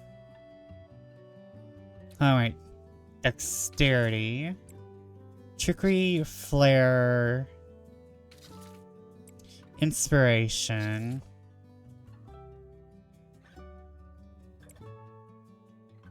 There's Flair, there's Trickery. Inspiration. Kind of feel like either of my options is kind of bad.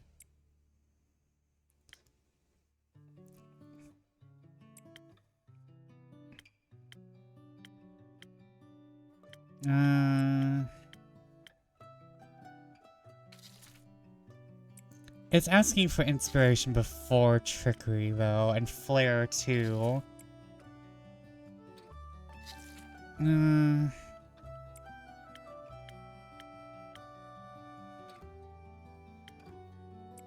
Yeah, okay. Let's go for the Season Tides.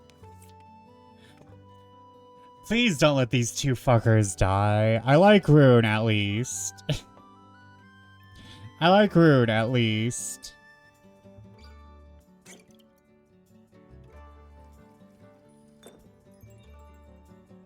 Okay.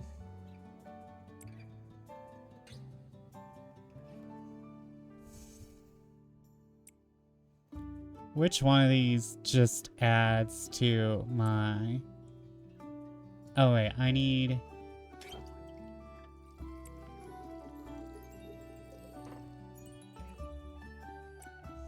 Oh wait, and... two...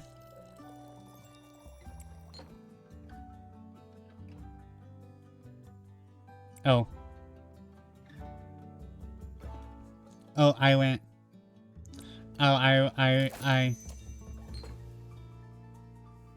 went a little too strong on that. Hold up. Now it's ready.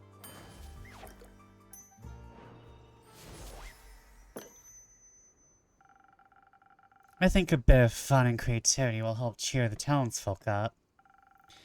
A good laugh can do wonders. Plus, to defeat a thief, you must think like one. I'm not so sure about that. I am. Let's go fix this mayhem with a big chaos of our own. Thanks for the help, Vesper, and farewell. I'll be back. Sure. I'll make sure your fate bending is worthwhile. We're going to turn this paladin into a bad boy, I swear. We are going to uncop this cop. We're going to turn him into one of the good ones, okay? Okay. I like how people are like, but mom, he's a criminal. No, it's like, but mom, he's a cop. Oh well, but child, he's a cop. Good luck with that, thank you. Chaotic Eye with a stick in the mud guy. We're going to uncop this man, I promise you. We're going to try and do this man well. Okay.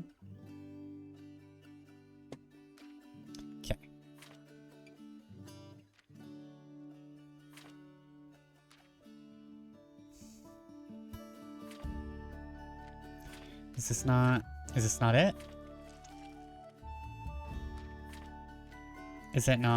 not it?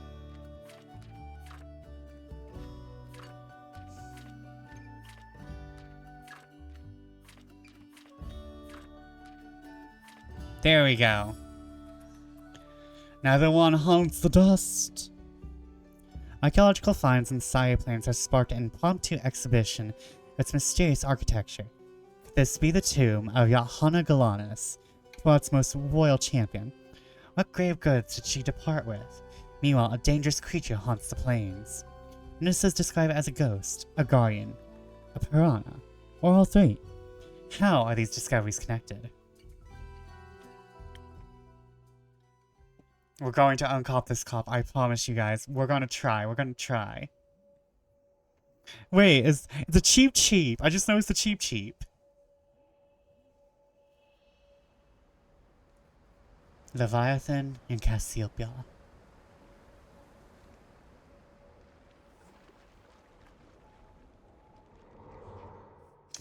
So how the quest making works is like how ChatGPT does what it does. I'm assuming we just smash things together and then we redraft it. This is like the first draft. We draft the quests. Anchors Array, 38th of the Dreaming Moon.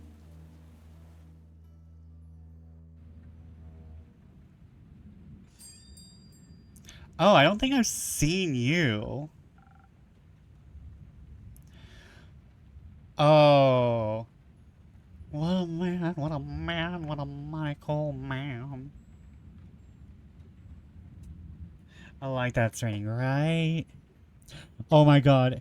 Wait, this mouse has 3 eyes. I did not read that.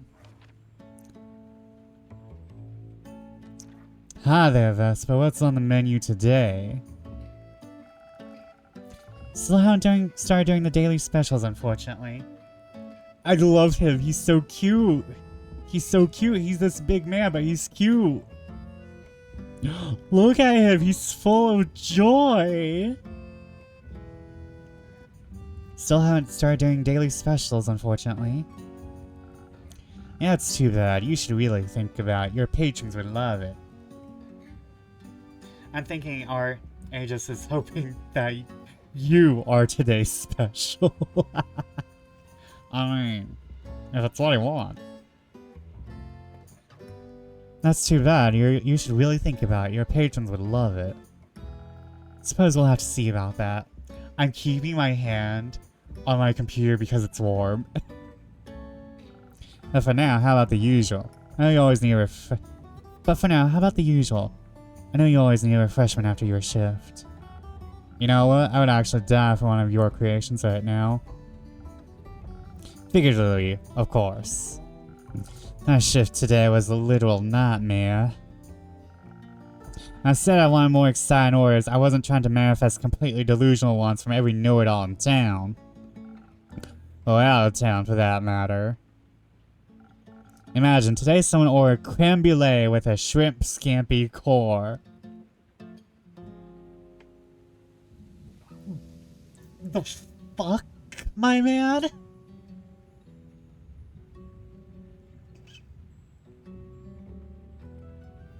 Sir, one of those is a sweet.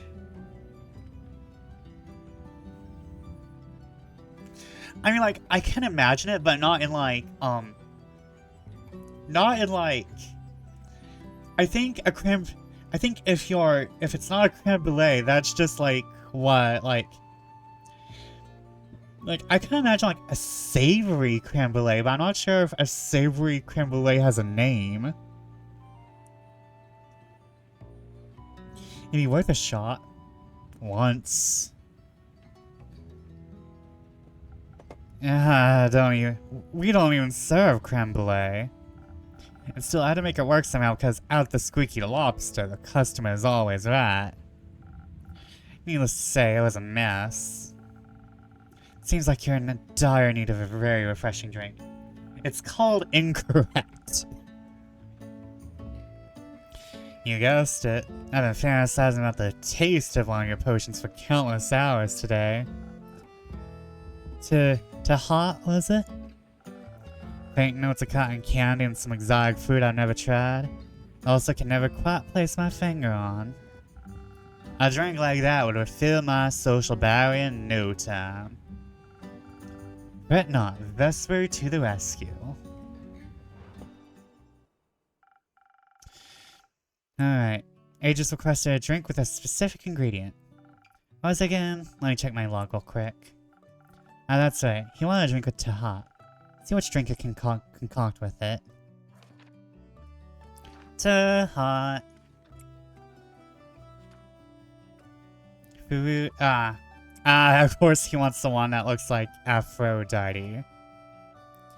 Okay, you get +1/+1, so...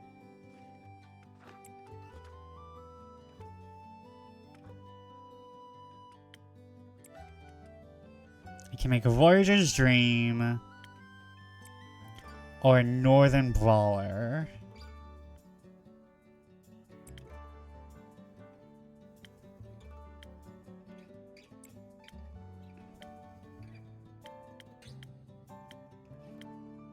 He would probably like a Voyager's Dream.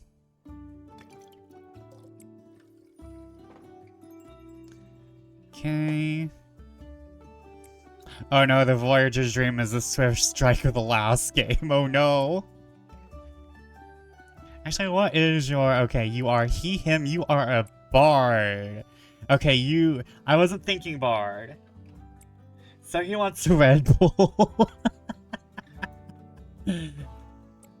Okay, he, him, they, them, she, her, okay. Okay. Oh, wait. I forgot to draw the drink. Okay.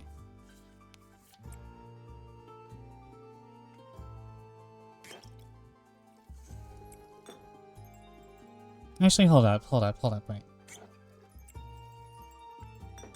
Wait. I might... Hold on. Let me see if I can make this work, actually.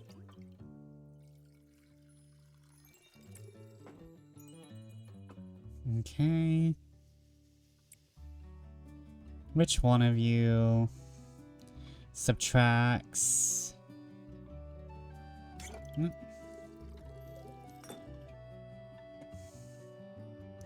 Okay.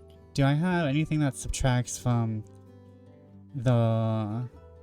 I don't actually have anything that subtracts from that one. Okay. Let me double check though.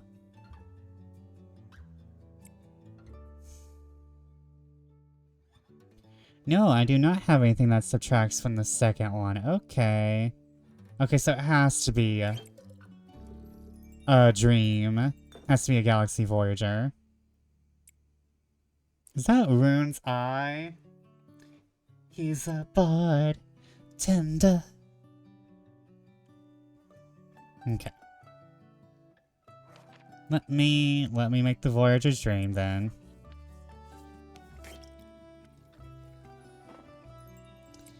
Neon.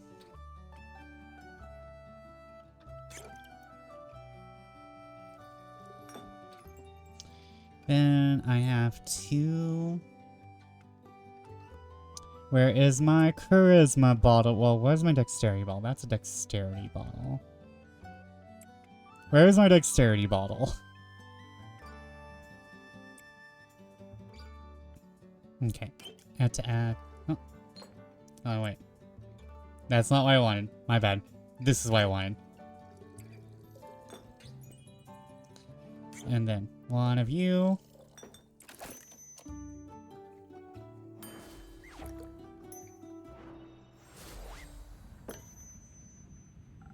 You go, give this a try.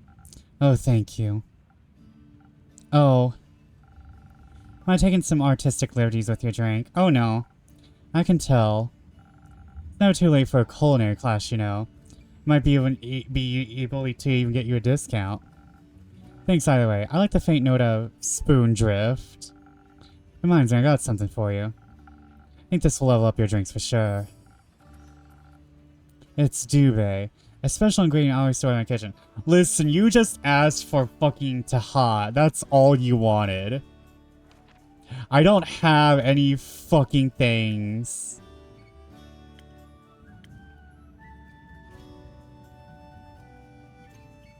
That work well with Taha, my guy.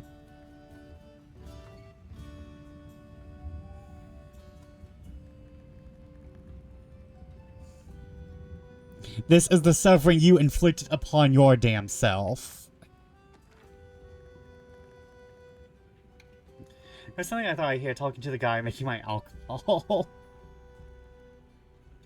It's Jube, a special ingredient I always store in my kitchen. I don't recommend drinking it from straight from the bottle, but a sip of it, galvanic. It's my go-to for whenever I'm out deers and stuck in the kitchen, you know? Thank you. Oh. What is it? Reminds me of a recipe from a childhood friend. Oh, that's sweet. I'll have to try that one as well sometime. Recipe unlocked. Forlorn hubris.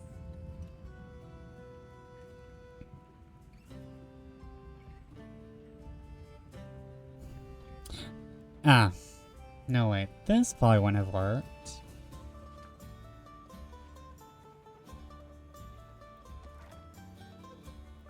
So what about you? Did anything exciting happen to you today? Not until you set foot in my tavern. Your sweet talk won't work on me. Worth a try. To be fair, today's been kind of slow so far, which is not a bad thing at all. Slow days allow you to take well-deserved breaks. You might be onto something there. Can't just shake the feeling that every day of my life is a slow day. No matter how many carrots I have to Julianne. Don't get me wrong, I love cooking. Lovely ingredients and flavors coming together, creating something completely new for someone to experience. The slow strike spoke about recovering energy and stamina. Last thing I want to hear when someone is making me alcohol is about taking artistic liberties. Put something sweet and sour together with a dash of cinnamon and watch the evolution of flavor take place. It's phenomenal. It's kind of like dreaming about something and suddenly it becomes reality somehow. You make it happen. That's cooking. That's if you want to go that far. Even the essence of life itself. Poisonberry brandy? I mean... I think brandy is just like what? Wine, but more distilled? You get me? I'm working on it. Yeah, it's nothing compared to the stories my mom tells me every time she sets foot on land. I know what she'll have to say to me this time. It's been quite a while since our last story after all, so I just can't wait for the next one. Told me about stories about adventure, heroism, hidden witches, monsters, love. I always hang on to every word. She spins yarns like fairy tales, full of dreams you wish would come true. She sounds like a very cool mom. She is. Though I wish I were also part of her adventures and stories. She's in the city at the moment, but I guess she hasn't had the time to say hello yet. So it's getting late. I've been enough of a gremlin for one day, so I'm gonna take off. Please rest up. Enjoy your sleeps. Rest well, dream well, and don't let the Mariannes bite. Oh, speaking of which, stretch. Oh, I'm tired.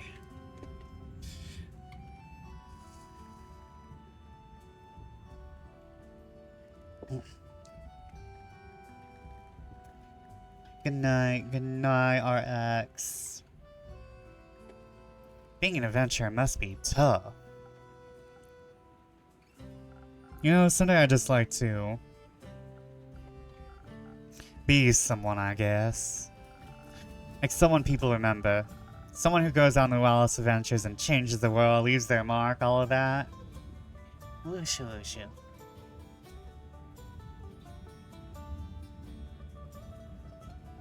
Thank you for the head pat, Stapper. Like someone people remember. Someone who goes up on the wildest adventures and changes the world, leaves their mark, all of that. But, well, a man can't live on dreams alone. To be fair, I don't think I'm the right guy for the adventuring business anyway. Oh my god, stories about accidentally switching up the salt and sugar. They do in fact look strikingly similar. Seems like you got some experience in switching up ingredients as well. I'm just messing with you, don't worry. I think he just winked at me. I know. Luckily I got my customer stories to quench my thirst for the unknown. They had someone from the Burning Peaks come by. Quite the character, really. Told me they work as a lava leech collector. I'd take that with a grain of salt. Or sugar? Hey. Did they try to sell you some of their leeches? Well, and guy, what I do with leeches, they taste horrible. No, they actually told me the Burning Peaks are getting a little too hot and dangerous for them.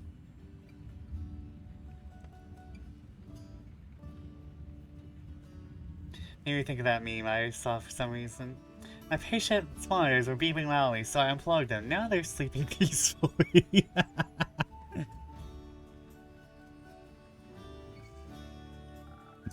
Can you believe it? A place too hot for lava leeches? Apparently the volcano near his village is going to erupt, potentially. Where exactly? I think the village is called Siltwick. Sound pretty bad. So now they're staying in Borkum until the volcano has calmed down again. That does sound like a good reason to avoid the Burning Peaks at the moment. I definitely agree, but honestly that person's nowhere near my most exciting customer. I remember it like it was yesterday. He was just a normal guy, came in on a random ardor, told me he got saved from a kelpie by a famous hero. Imagine, he met Aquila Delphine. The Aquila Delphine. Lone wanderer who saved countless lives all over Gaia. Story about how she scared away those feral Raijus still gives me shivers, no matter how often I hear it. And that's not all. Did you know she said to have saved a lucky tourist from a gigantic lugworm just last week? Had it right next to us in the Wadden Sea. Don't think I've ever been so close to her before. By the dragon, she's just so cool. I indirectly served her my food. I'm not sure it works like that. I think it works even better than that. If she herself came to my restaurant, I would definitely switch up the salt and sugar, that's for sure.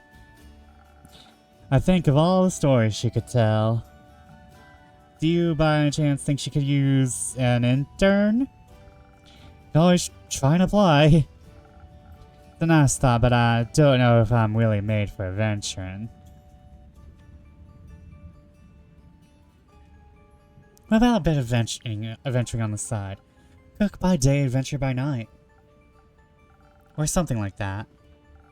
I do like the sound of that. Oh.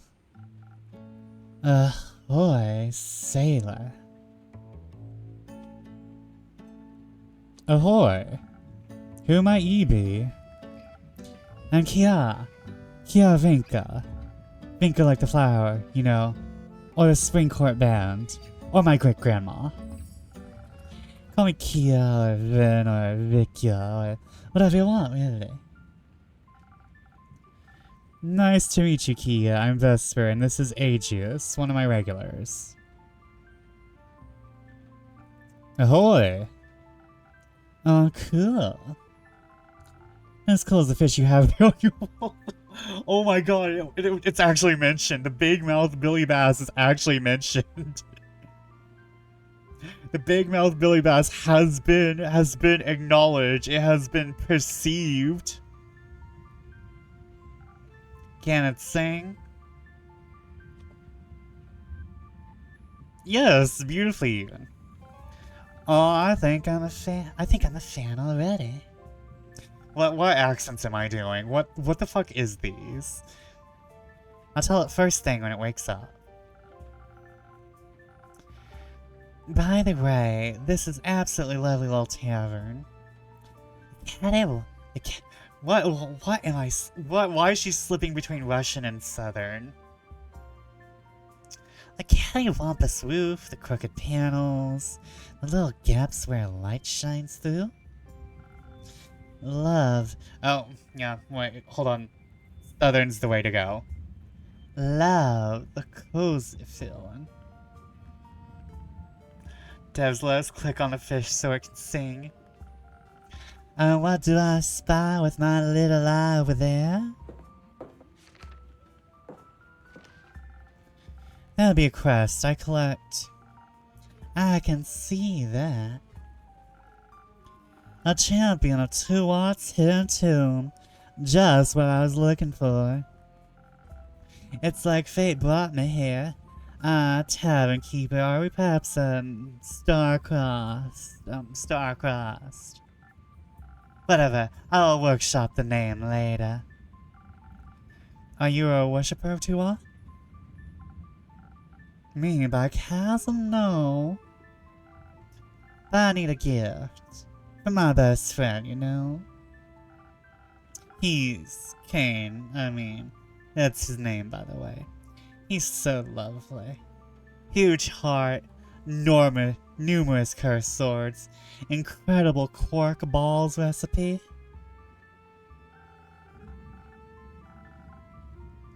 A little dark and twisted when it comes to his personality, but that's okay. Aren't we all like that sometimes? Quark balls, and he like immediately what quark? Hold on. What race are you, my guy? He's a phantasm slash fawn.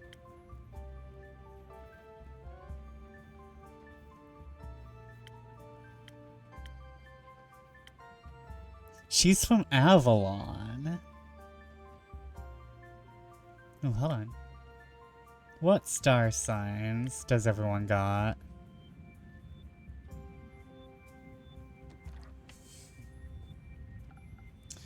Well. Either way, his rebirthday is coming up and I'd like to get him a present. I was always stressing out about losing hair and even sleep over it. It has to be perfect, you see, it can't be any less. Then I had a hunch, walked in here, saw our quest. It's like the stars foretold this. A champion of 2 watts hidden tomb. Couldn't be any more perfect. You'll find a deathy present there. Do you mean deadly? That too. Deathy and deadly. Like diaries full of vile darkness, death-bringing weapons, or a cursed hair comb. So your friend Kane, does he worship Tuat? I don't know about that, but they're a bit hyperfixated on the great death dragon and all. Don't bother questioning why, that's wise and howls moving mysterious ways, Tavern keep. Don't we all? Huh, you're funny. Vesper, was it? Yes. Well, Vesper, it's been nice meeting you. You too, Gaius. Aegis. Right. Do you want to come with me? No. I'm a cook, you know, not an adventurer. I still want to see my mom while she's in town. Okay. Vespa, what about you? I wish I could. But my patrons and Captain Beardbug need rely on me. Oh no. Oh no. Oh no. I'm shifting into the primordial ooze. Oh no. I'm shifting into the primordial southern ooze. I'm returning to my blood. Bummer. Who's Captain Beardbug? My familiar. Cute. And what about the little rat? Is he a familiar too? Rami, you mean, more or less. Not exactly, though. She's old as... Oh, yeah, she's nearly 200. Rami, how cute. Where'd you get him from? That... Do they have more? It's not a Toys R Us, Kia. It's not a Toys R Us kiosk.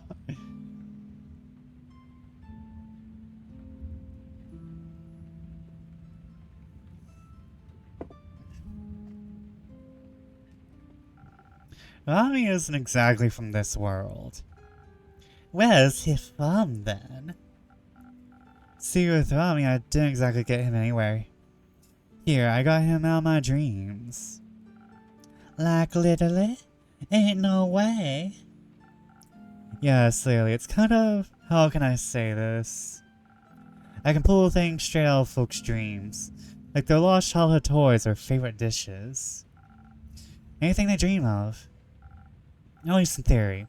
Haven't done it in a while and I'm not too great at it. Do the same with nightmares too, by the way. Atrocities the sleeping brain can come up with are so exciting to me.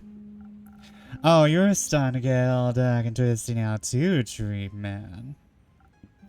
Hey, the clientele for that is, let's say, different. So I've chosen to stay away from. Oh, he has to deal with monster fuckers.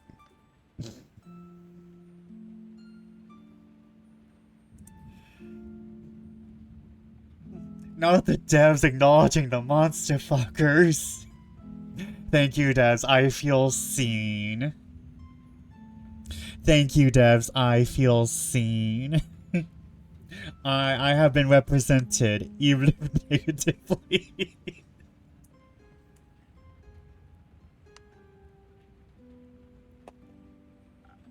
Betcha. Who taught you how to do it? I'm self-taught. It's kind of an innate ability. Special phantasm talent and all. I discovered it by accident when I got Rami. He's been with me ever since. Cool, cool. Anyway, I'll be on my way then. No time to lose, gotta be quick if I want to snatch the good stuff. Wait, you can't be thinking about leaving without one of Vesper's magical brews. A unique drink forged with arcane liquids known to boost your abilities to make you a legendary hero. That's hamming it up a bit, Aegis, but thanks. It's the truth. Magical brews, I'm in. What do they do? Do they make me fast? Do they make me invisible? Do they make me irresistible? Like a cover girl? Something like that. Okay, hand over one of the magical drinks. Tavern boy. Sure, what would you like? Any recommendations, guys? Aegis. Aegis, right, sorry, names are slippery little things sometimes. Totally, I can understand. Faces I remember, but names? Ugh. I pick one that fits your quest. Think. How would you like to approach it? Would you like to make friends? Good company makes for great quests. In that case, how about some charisma? Sure, but then I also need all the courage I can get to feel optimistic about my strategy. Help with approaching strangers, maybe. Now I'm always sweet enough as is, but who knows on me? You never know which nut it is you'll have to crack. You also go with an independent approach, a little bit of fun and hidden entrances brain power. The dash of confidence so you can master every encounter. That seems creatively intelligent. I like the sound of it. Vesper, will you help me choose? Of course, it would be my pleasure. I feel like she would be better. I feel like Girly Pop would be better if we approached it charismatically. Okay, which one of you is charisma?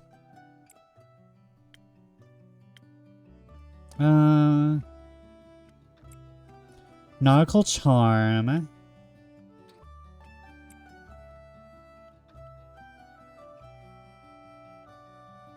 Creativity and confidence.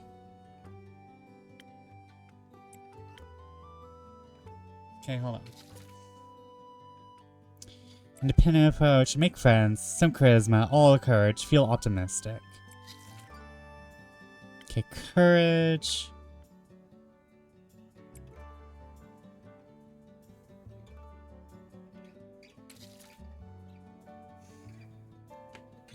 Okay, make friends.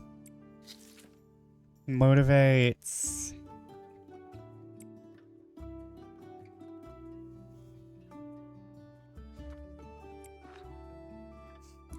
Why is it always so difficult?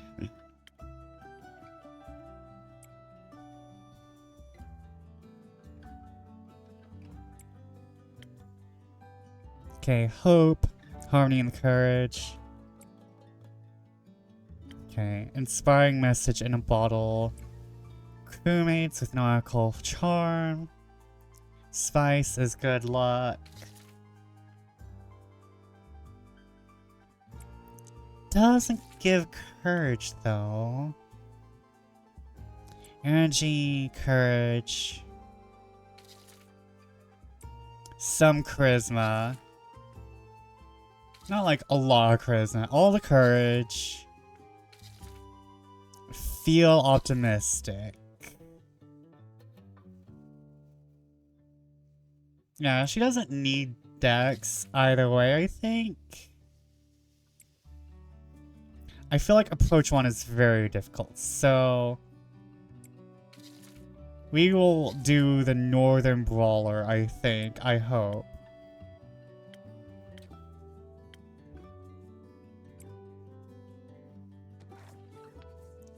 Okay. Oh girl, I hope you don't die.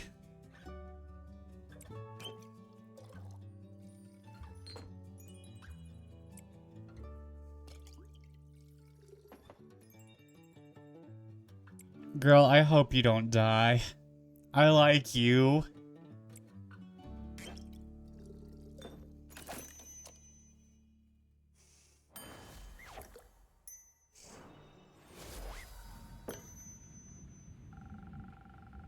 You know what they say, teamwork makes the dream work.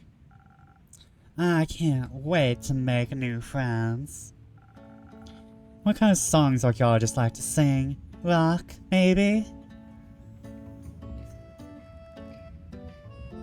RX is missing out on the puns.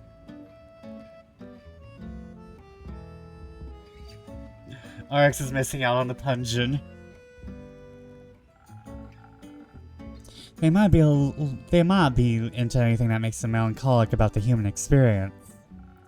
Kane loves that kind of music too. I think it's a bit depressing, but the song sure sounds beautiful when he hums them around a campfire. This Kane guy, he's your best friend. He's like my ominous little brother, my partner in crime. Not that we commit anything, it's a saying, you know. They say about iconic duos. I've heard. So he's more the best man than the groom, I see. Sure, if I ever get married, but I don't do romance. It just slows you down, kind of a waste of time, you feel? A waste of... Oh... Precious boy, no. I couldn't imagine anything more worthwhile. I think you gotta get a little better at imagining then. I imagine a world where love conquers all. I guess we all dream of different things. Still, romance inspires countless stories and songs and poems. If you say so, I'll be too busy with my quest. Vesper's drink shall help you discover the hidden tome of epic treasure. I'm sure there'll be a present or two for your death-enthusiastic friend there. Don Tootin, cast your guesses. I'm hoping for a weapon forged in blood. Or a death manifesto. I can already picture it now. A mysterious artifact, packaged in a golden box in the shape of a scarab. Oh, and a lock in the shape of a butterfly. Some additional velvet pattern is also a must, don't you think? Purple, maybe? I'd say green would be a better fit. Green? Let me think about that. I like how offended she was at the thought of green. Green? green is not our creative color.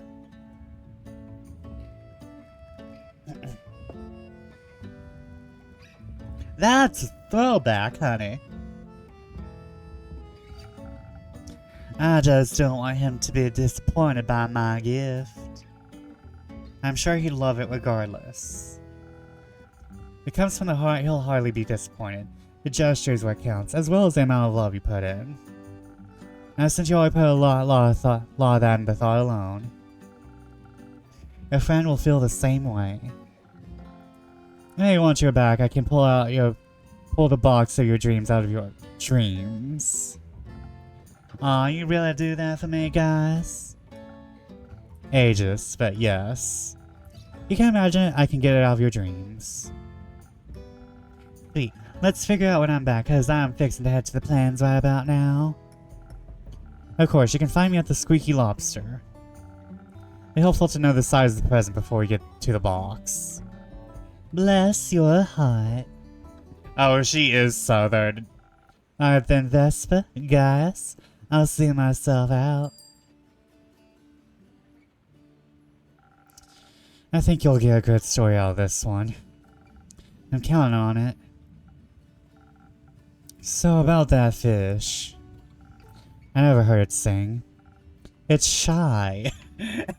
The fish immediately says, I'm so shy in Ash Nico's voice. I'm shy. I'm so shy. Anyway, this was lovely, but I gotta go see my dad. Got a big box of leftovers waiting for him. If I wait any long, it'll all go bad. There winds and following seas, Vesper.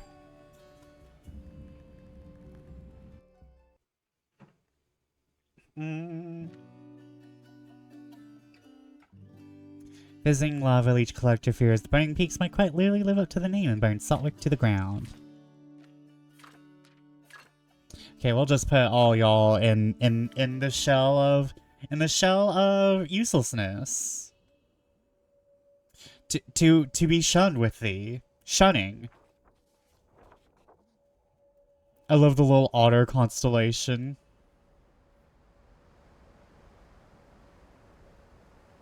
And the day ends.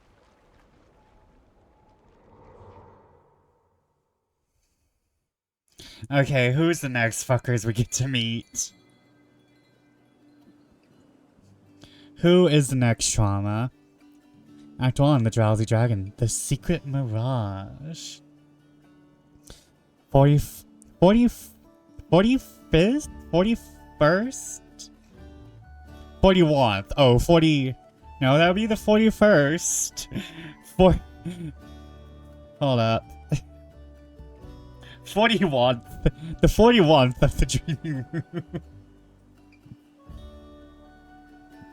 I'm just taking a print screen of that for late to show the devs. Want.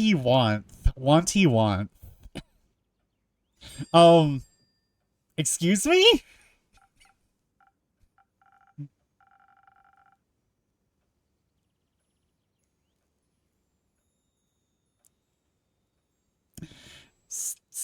Sit back down. Please, don't do that again. That was horrifying. The fact that we even have a seagull in here is against so many violations.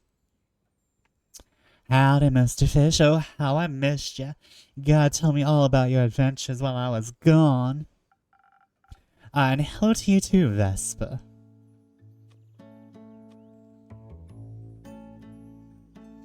I have to do it. I didn't know you two were officially friends. Really? Yeah, I don't know either. I was trying to be funny. Oh, you totally were. Anyway, how was your trip to the Hidden Tomb? Did you find a suitable birthday gift for Kane? The seagull keeps the floor clean from any wood for tries. He's the janitor. I see. Well, yes and no, but hold your horses first off.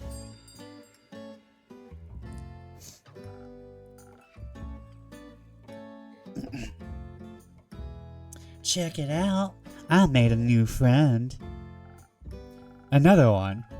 I should start charging a friend introduction fee. Good to see you again, Miriam. Likewise, Vesper. Did you two meet on... Hey, I'm telling the story. Of course. Do you want to fix you some drinks before we dive in? Nah, no time for drinks. But maybe after the story you can surprise me with something, Vesper. Of course. Miriam, anything for you? I wouldn't mind a drink. In fact, my throat's rather dusty. Do you have anything cold and sweet as a countermeasure? Of course, I swiftly prepped something to wet that dry whistle of yours. That sounded wittier in my head. And I know exactly what I'm gonna make.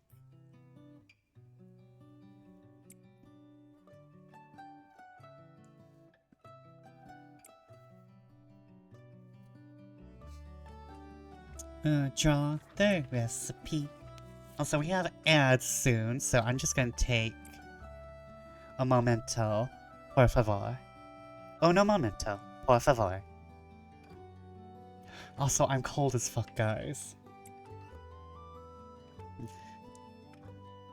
I have on a hoodie.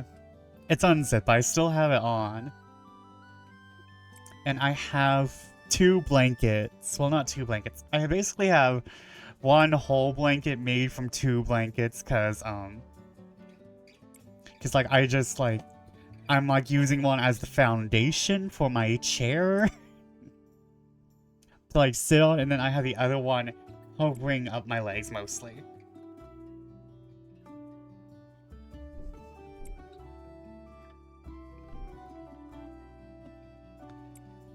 Why is it so cold?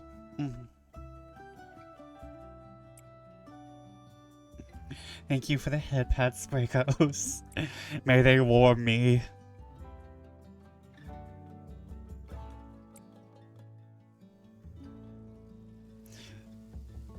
May they warm me.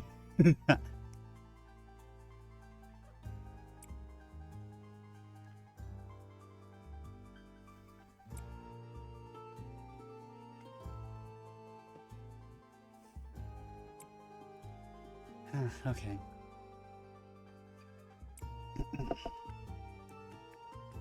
Water.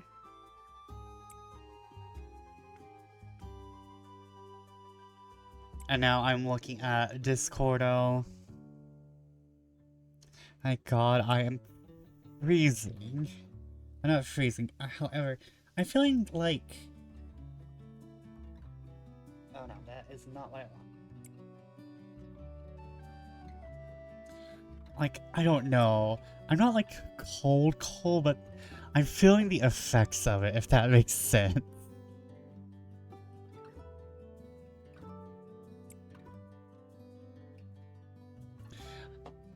I might have to leave the door open. I might have to end stream early and leave the door open because I don't want to bother the parent bats and niece bats, but I'm not like sure. Because my ass is cold. I need to like get some sweatpants. I need to get some sweatpants for winter. I don't think I have any. I thought I got some for Christmas like 2 years back. But now I'm like, where are you? Where are you, honey? Where are you? Where are you? And I'm so sorry. Sweatpants, a little bat heater. Yeah. Need a heater for the bat cave, for the belfry. We got for those 5 days, it's cold, basically. we gotta carve in like some electricity into the belfry. I mean, we have electricity, but we gotta make it better.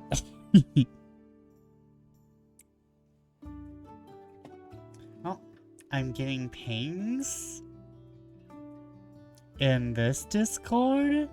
Oh.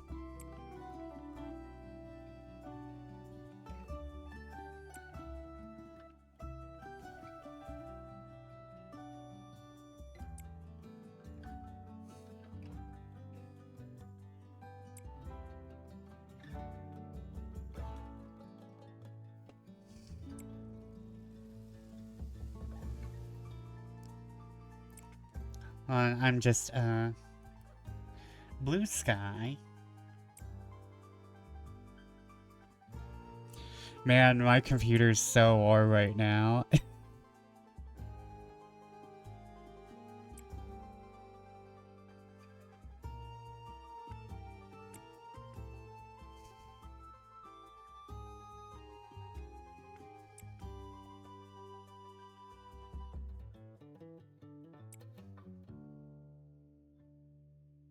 Okay.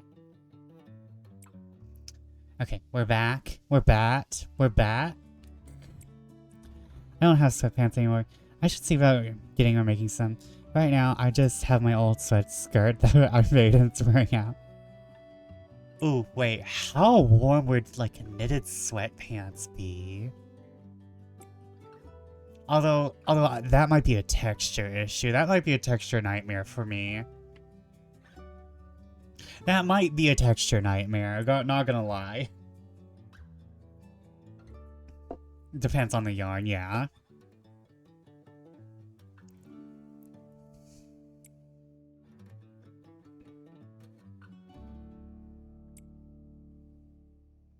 Okay. That's pink. Oh, that all it kind of does what I need it to do.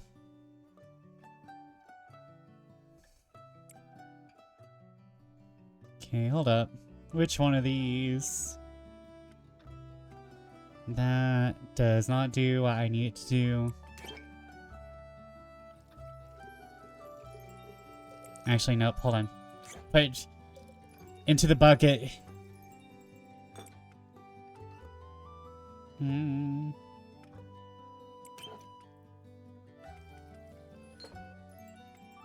Okay, and...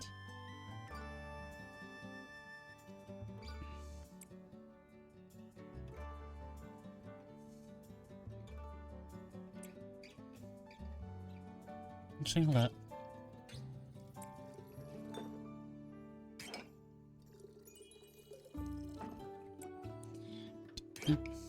This is a really big drink.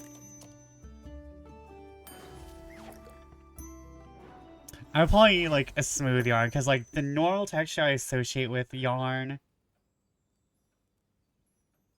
is, like, very, is, like, not this, I don't imagine it as smooth. Also, to be there's some yarns that I don't feel nice in the yarn form. Just like how fur yarn feels. Once I knit it into the fabric, it's so soft and fluffy and fun to touch. Ooh. My, Vesper, this is quite the concoction. I reckon you practiced in my absence? I reckon you feel quite refreshed?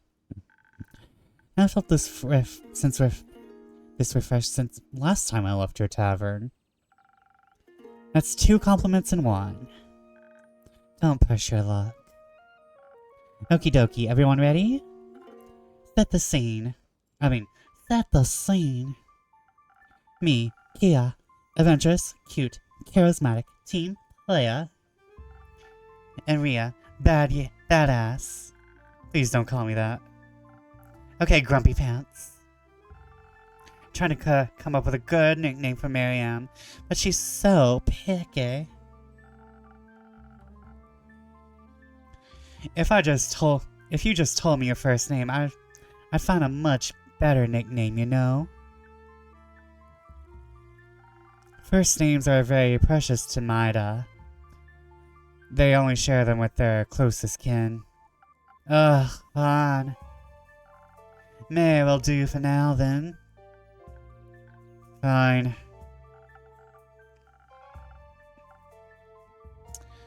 But also, may I say, we are close. We even got matching friendship bracelets. Look. I don't hand these out just to anybody. They're reserved for the most special people. I just realized how long I've had my... I've been petted. I'm getting a bald spot. The moon is getting bigger. That's just the way, Marianne. Infinite pets. I don't just hand these out to anybody. They're reserved for the most special people. Ah, yes, the bracelets are also of excellent craftsmanship. The knots would likely last through multiple encounters. What? Be that as it may, can't change the admittedly unfortunate fact that we met mere days ago. You are sure hard to satisfy. Full moon growing on Vesper's forehead. I can certainly think of a few easier ways. Oh, we are definitely circling back to this conversation later. I should probably tell our tomb story first before I forget all the good parts. Our audience is waiting after all. Alright, ladies, gentlemen, melted fish. It's story time. Well, nah, definitely waiting. Ladies, gentlemen, melted fish. It's story time. Hold up.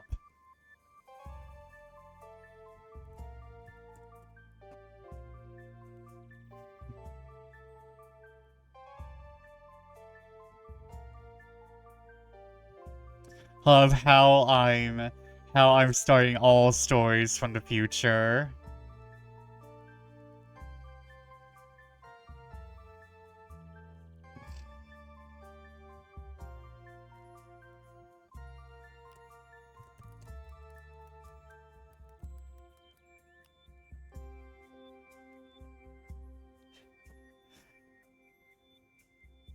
Ladies, gentlemen, melted fish. It's story time. Leaving your tavern, I felt so in tune with everyone I met. Your drink certainly pushed my social synapses to the max. Which is almost useful immediately. I got to the harbor, I realized I hadn't brought any money. Totally on purpose, of course. The sailors are so friendly, they offered me passage in exchange for a few stories of my adventures. I have to agree, adventures make the best payment. Right? Plus you can't lose stories like you lose coin. Well, unless you got amnesia, but that's a whole different problem. So anyways, we're sailing across the sea, all sharing tales. Like that time I taught a fish how to tango. Or when I turned myself into jello to escape from a prison cell. One of the sailors lost her leg and found it again 2 years later. I mean, I had so many questions about the logistics, but I figured it'd been rude to ask. I was still cracking up over this one sailor's tale. He been love cursed by a witch, but the first thing he saw was a tree, so he ended up falling in love with the tree instead.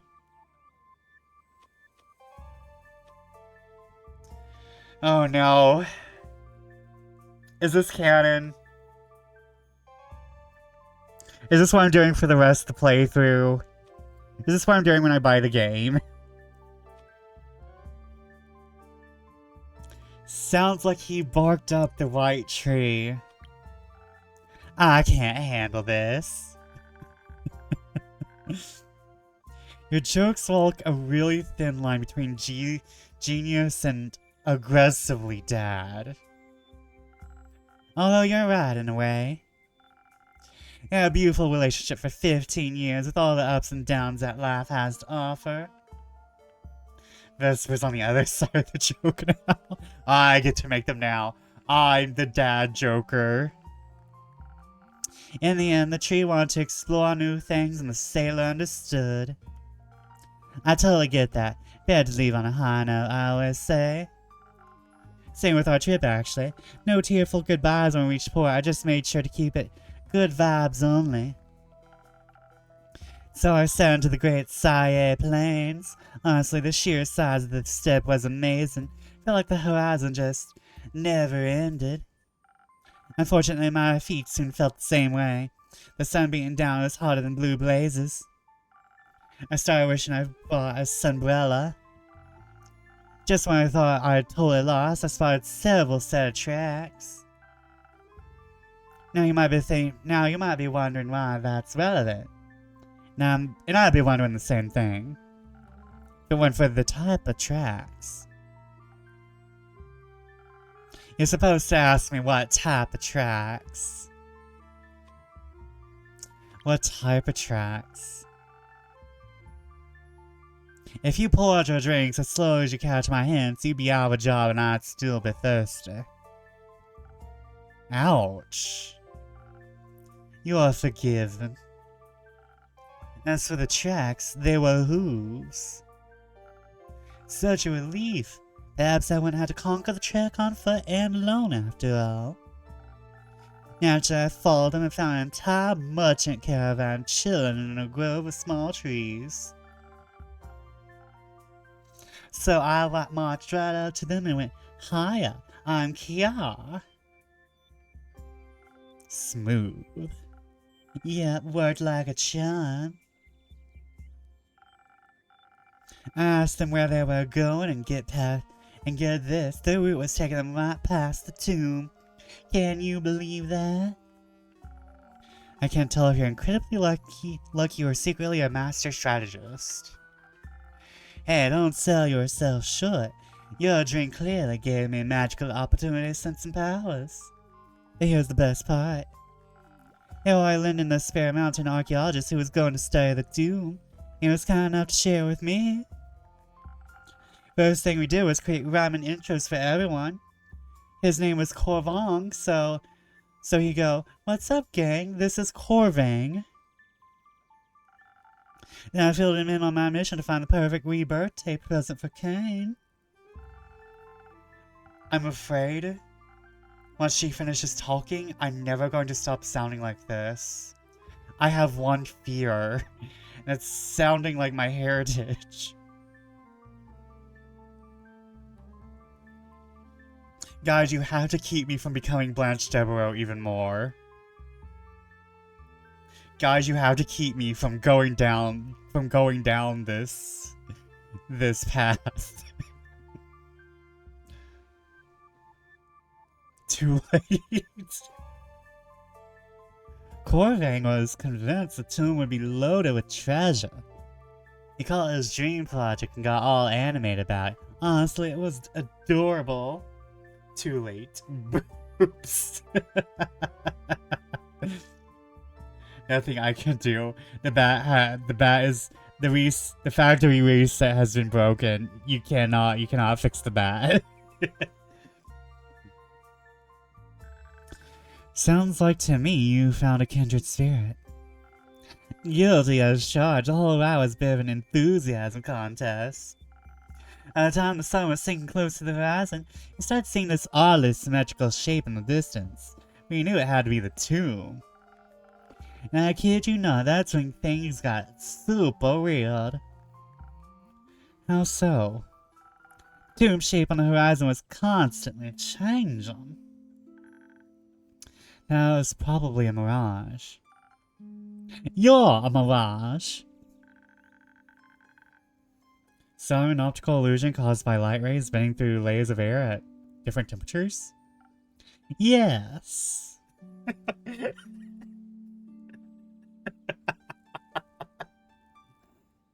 I love them already. I love this duo. I want to see more. I'll take that as a compliment.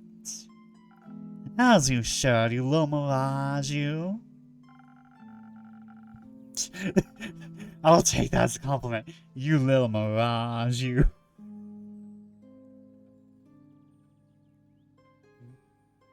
She is...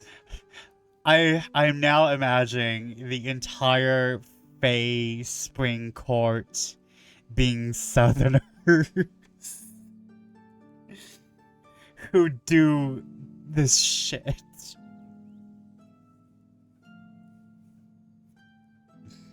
Oh my god.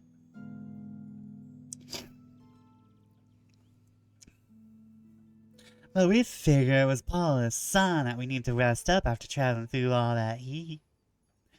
So we very reluctantly made camp. Sun having fully disappeared and everyone had already passed out. Sensible, I crashed pretty hard myself. You should have camped with us. We had an amazing catch-up, Shush. Kyo, remember, we didn't know each other at that point. Oh, right, duh. But not for much longer. So first light hits and we're already back up. Merchants thanked us for being awesome company and we thanked them for the ride. Just gratitude flying everywhere. Then Corvang and I made a beeline for the tomb. It took us no time at all. He buzzed around getting his notes sorted out and boom, we were set. I scanned for enchantments and was surprised to find it didn't have any. Well, they hid them well enough from you. In all fairness, I did the same, nothing, almost suspiciously so. Seriously, right? Who builds a tomb and just leaves the front door open? Amateurs these days, I tell ya. Either way, the air in there, like breathing through ancient socks. My hair went all fuzzy after just a few steps inside. Oh, she might also have like Gyaru or Valley Girl. However, the bless your heart is definitely southern, so I'm staying with that. Corvang was leading the way and he clearly done his homework. Dude was walking through those passages like he'd been there a million times. And by the dragons, the commentary, this carving, that shimmering goo, this speck of dust, don't quiz me on it though, I was in full gift hunting mode. After a while, Corvang wanted to take a sec to document his discoveries.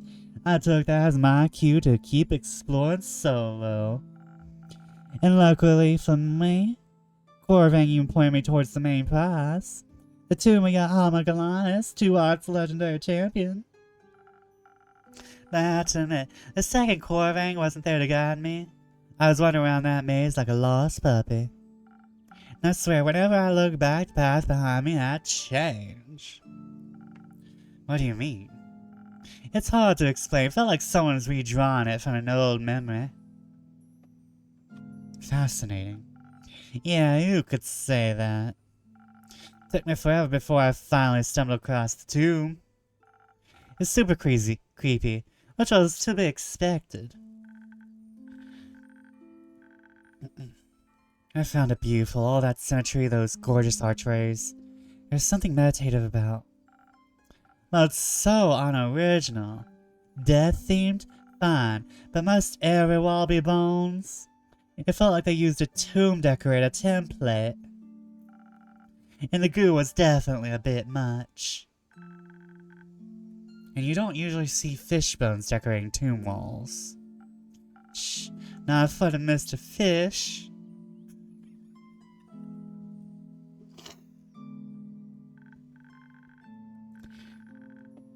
Regardless, you have to admit it had some unique touches. That silver longbow resting on the grave was rather gorgeous. Of course you'd zero in on the shiny weapon. Guess you didn't read the inscription on the grave then. It was written in some ancient gibberish. Luckily for me, it was covered in Professor Corvang's mobile classroom sessions during our trip with the caravan. He specifically warned me not to touch the arrow. He specifically warned me not to touch the bow and arrow or else, and I quote, "A grave misfortune would befall me." Wow, is he about 200 years old? Not quite. I think he just talks like that because he spends all day buried in ancient manuscripts. Oh, and he told me about the poem that was part of the inscription too. Wanna hear it? You're going to tell us anyway, aren't you? In fact, yes, I'd like to hear all about the grave misfortune I nearly avoided. That's my girl. Okay, here goes. The ball that knew no mercy, save for love's cruel design, struck the heart of my daughter to bind her soul with mine. Haunting. I know, what? I swear to God, I'm transforming. I heard this from another patron. It's the legend of Yahama Galanis. Her arrow accidentally hit her own lover, right? Yup, that's the one. Glad to see I'm not the only adventurer in here with a little education. Oh, color me impressed. A little more trust in my abilities, please. Speaking of, it's probably time to address the elephant in the room, or rather, the three-headed chimera. Yes, I was wondering when you get to that part. I want to keep our audience on our toes, you know? Plus, it'll always be nice to set the scene before I dive into the action. I appreciate the attention to detail. I can picture those fishbone-covered walls perfectly. There you go. Now picture Marianne right in the center of the room, frozen like a tomato-shaped icicle, getting verbally torn apart by the chimera's insults. Well, that's definitely not what I was expecting to happen next. Tell me about it. Tell me about it. I was just minding my own business when this monster emerged out of nowhere and started calling me all sorts of horrible things. Imagine Marianne. I just imagine SpongeBob making a dark rainbow. It was like, across the rainbow had the impact text, Mary Ann. Ugh. Ugh. Also, hold on, let me stretch.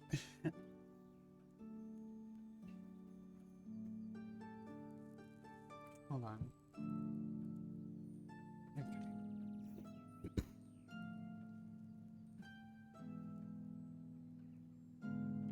Also, kind of liking that the Chimera just insults people.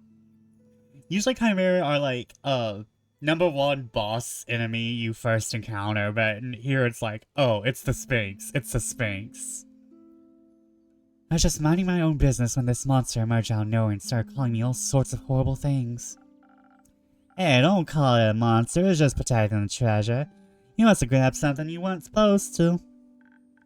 Maybe I did, but that's besides the point. It blew up my family, that's absolutely crossed the line for me.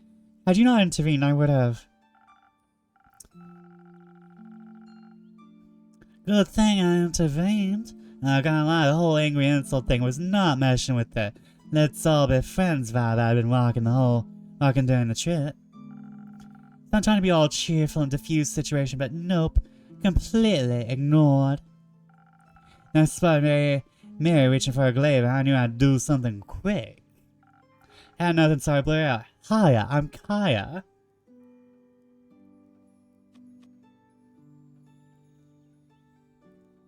Unconventional. But it totally worked.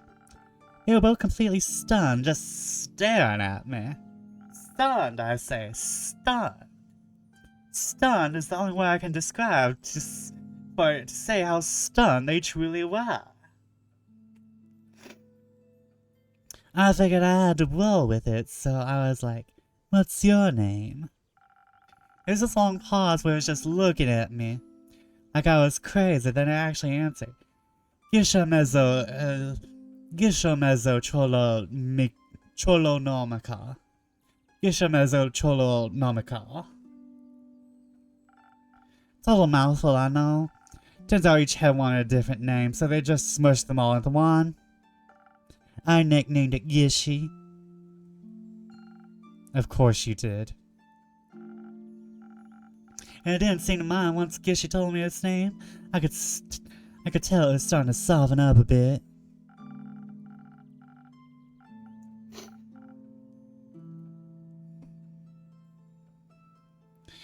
Before I could ask another question, Miriam goes and shouts, What's your redacted deal?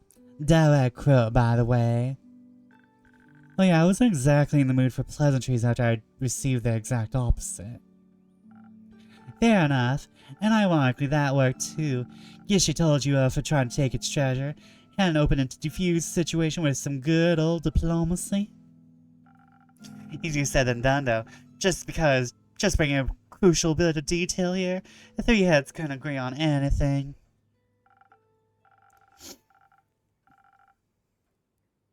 Apparently the cop had went all pacifist 100 years back, which the hyena had very grudgingly agreed to.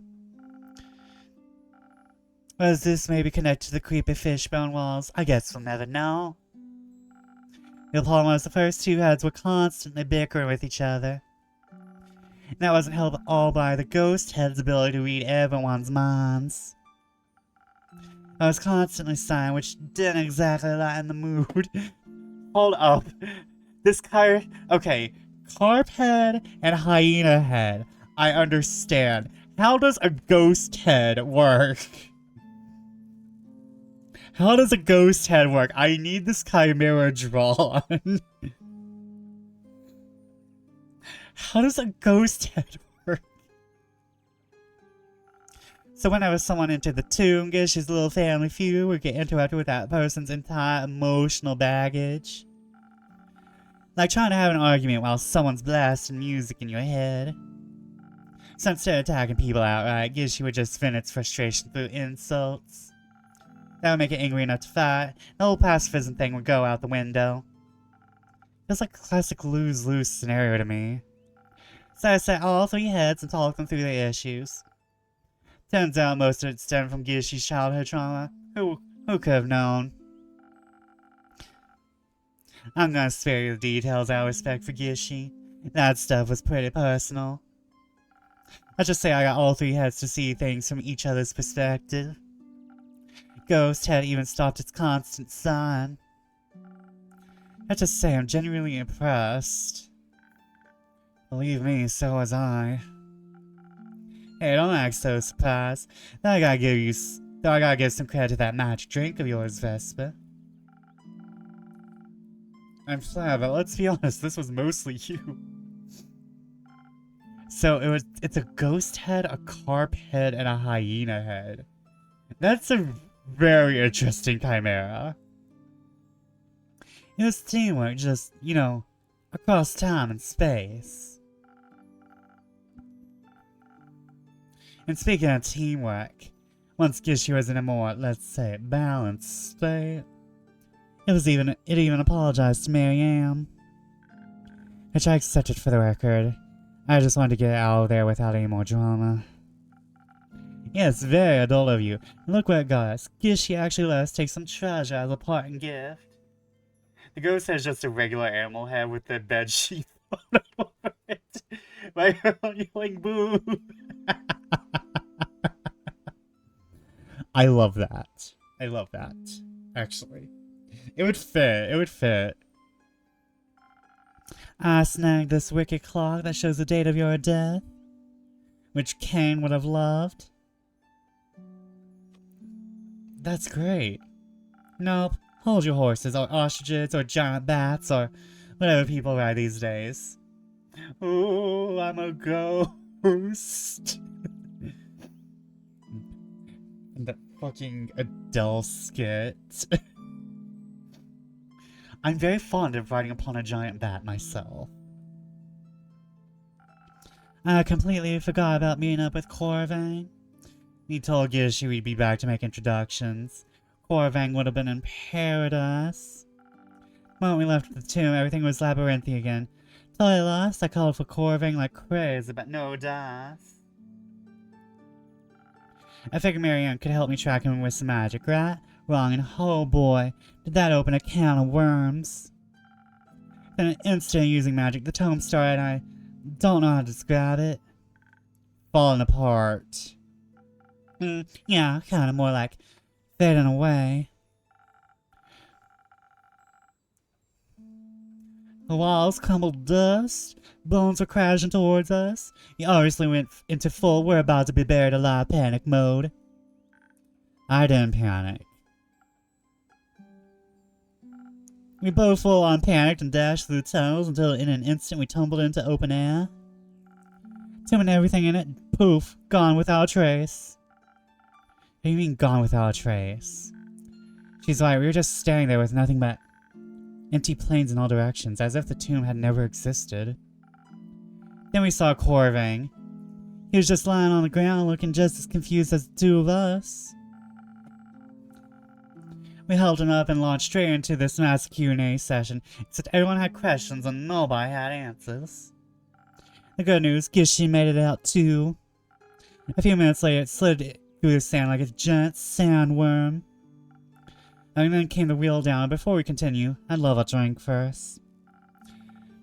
I just feel like I can't decide what to get. Do you have something in mind? How about a drink that'll get your hopes up? I help with the real downer. That's perfect. You're a mind reader. I'll get right on it. Okay, real downer. Okay, hope.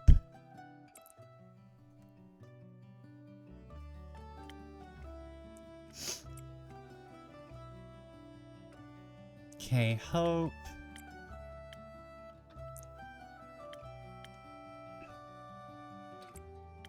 Which one of you has more hope? I think...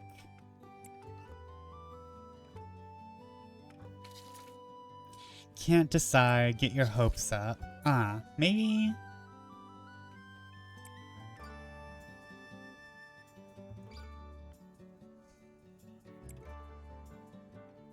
Okay.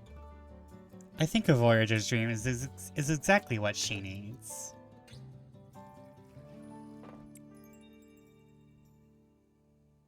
Okay, that's not the one I want.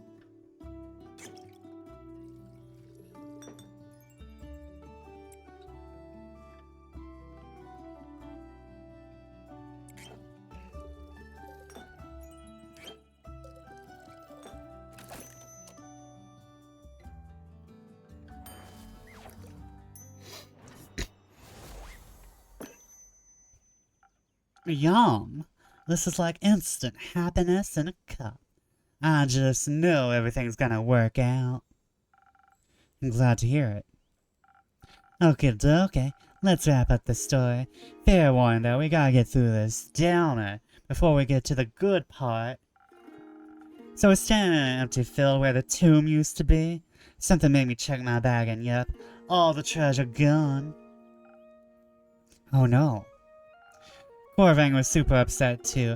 Not only had his dream tomb disappeared, but all his tools broke when he tripped and fell over.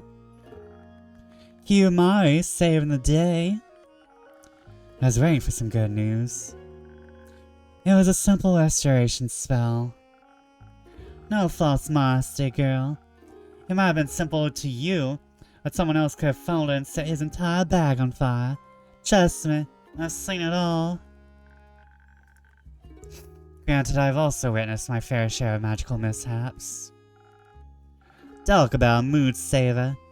Corvang was thrilled he'd managed to record information on so much of the tomb. Try to think it's both a gift, but Miriam's too stubborn to accept anything, so I got something cool for Kane. It's a playful guide on the hospitality of various tombs across the world. You know, for when you need temporary lodging during your death. Calls it Tomb Advisor.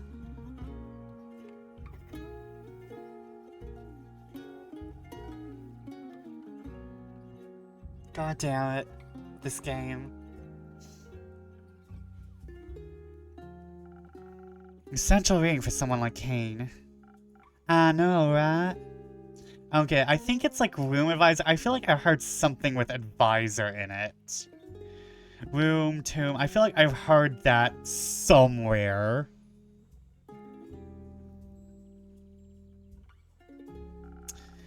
Like, it sounds familiar. Trip Advisor, yeah.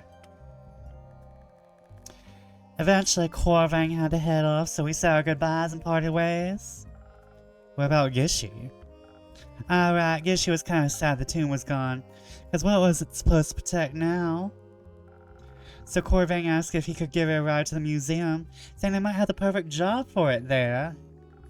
Really? Yeah, apparently the old tally clerk quit. They were in need of a new one. Now who got in the door inspecting tickets, throwing out trespasses. One job for every head. Ridiculous. Heartwarming. Guess she said he'll even remember us fondly. After all, we took time to listen to its problems. I think more heartwarming is that Mary and I realized we're heading in the same direction. A pleasant coincidence indeed. Headed straight to the port, which was so much faster now that we knew the best route. And Mary Ann covered the boat fare, bless her heart. It was the least I could do after you saved me from a nasty fight back in the tomb. My pleasure. Anyway, the rest of the journey back was pretty uneventful. The weather got a bit weird, fog rolling in despite clear skies, but I just chalked it up to maritime weirdness, you know? And here we are. Glad you at least got your present for Kane as a silver lining. Totally, but honestly, there was way more than just silver lining. Think about it. You got to meet the most fascinating people, from sailors to merchants to this absolutely passionate archaeologist, and hear all their incredible stories. Then we helped a very grumpy chimera work through a century of generational trauma. And most of all, I said at the very beginning, actually, do you want to finish this, Mary? She found a new friend. Yay, you finally admit it. But we still need to work on your excitement levels, darling. I'll save my excitement for the big moments. I'll take that as a challenge. Feel free to do so. So, any upcoming plans? Oh yeah, totes. First things first, I gotta reply to my new pen pals. Any ideas of what I should say? Thought I was keeping up with all your new friends, no small feat. Am I a pen pals? That's new to me. What, really? I must agree, I recall no mention of pen pals. Oh, oops-a-daisy. I found a message in a bottle while I was crossing the sea. Must have slipped my mind because of all the other exciting bits. A message in a bottle? How old school. I know, right? Side of the paper got all soggy, so I could hardly read anything. So I figured I'd write back and just throw the ball in the same spot. I sent them a quick message saying I'm super busy right now, but I'd love to hear more from them and would reply properly when I'd have time. Yeah, you don't need to send a preliminary reply to a message in a ball, you can just reply when you're ready. I thought doing so was pretty curious of me, by the way. It's pretty curious of me, actually. By the way, I gave them this address since I figured I'd come back here anyway. I hope that's cool. Of course, but how do you know your replies will reach them at all? Any clues about where they were located? There were a few flowers in the ball. They were pretty wilted. They still had an interest in shimmer to them. A kind of shimmer. Orange, golden, like those plants glowing on the Amber Isles? Not quite. I'd say similar but slightly duller. Oh, they could be from the Carper Archipelago. The plants there all have a dull shimmer to them. The place itself is all the more mysterious. I hope Ian Nasir isn't on the fucking island selling his fucking tablets. How exciting. You really are hungry for adventure stories, aren't you? Yeah. It's pretty quiet around here, not that I don't like it. I totally love this place. When my patrons tell me stories, I can picture myself right there with them. As close as I get to, you know, the whole adventuring thing. Oh, right. Mary, you must have something adventure-like to share. Mind giving me a few examples? Come on, Mari. Anything at all. Been to any cool places lately? Done something crazy? I've at least heard something from someone else you can share with complete disregard to any fact-checking? Oh, I know. There's supposed to be a vampire who lives in a castle inside a volcano. Yeah, I heard from my colleagues at the... No. Way. Yes, Way. I honestly can't decide whether that's the coolest thing I ever heard or the tackiest. I mean, a castle in a volcano? Compensate much? My? Apologies, I was momentarily lost in thought. What were you thinking about, that old castle? Let's say the architecture is apparently nothing short of extraordinary, at least from what I've been told. Possible archways, stairs that spiral back on themselves, gravity-defying, well, everything. It's all kept together by some fascinating old magic. Rumor unlocked, hot vampire, not the trope. Why is there magical tentacles? Magical, mystical, spectral tentacles. Say that 5 times fast. Outside my window. Hey, something's a little weird. Yeah, have you never told us this story before? Yeah, again, we've only known each other for a few...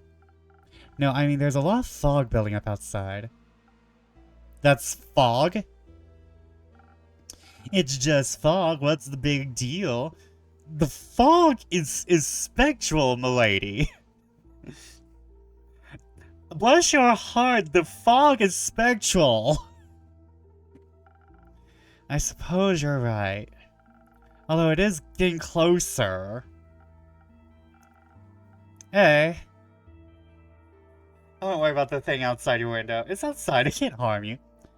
Hey, why's the womb spinning?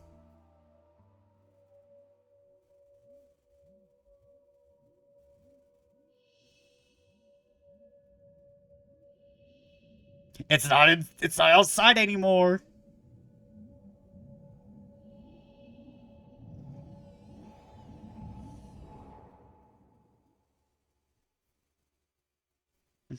Never mind.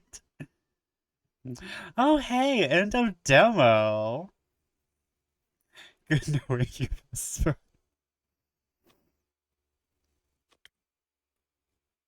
Hey, that was a little different from the previous beta. Oh, that ended different than last demo, yeah. I will... That's interesting that they decide to... Oh. What was happening? I'm sorry, I was affected by the fog. I'm sorry, the fog got me. 2 Vespers. Vesperception. No, considering because like the first demo ended with a meteor hitting the town. By the way, everyone, check my YouTube VODs if you want to see the original playthrough of the original demo. But now we're getting attacked by fog. So, first fog, then a meteor. Oh no, this poor tavern keep. This poor tavern keep is just going through it. But I like that we got to see more characters. Like now we see Aegis, who might be I'm not sure if I want to add Aegis to the Blorbo that I relate to list or the Husbando list. He might be Blorbo. He might be exclusively Blorbo. Cause he's so he is so cute. He's so me. Like I relate cause like most VTubers, I use my avatar as an expression of what I want to look like. Like I'm not built as Aegis, but I'm kind of real life a little more masculine. Not by intention, but by genetics. Genetics have cursed me. But I really liked that. I might actually be supporting the Kickstarter. I have to look at my PayPal. I have to look at my PayPal and see if I can support the Kickstarter. I'm just going to get the basic level. Although, wait. No, wait, they didn't give me the last game, so.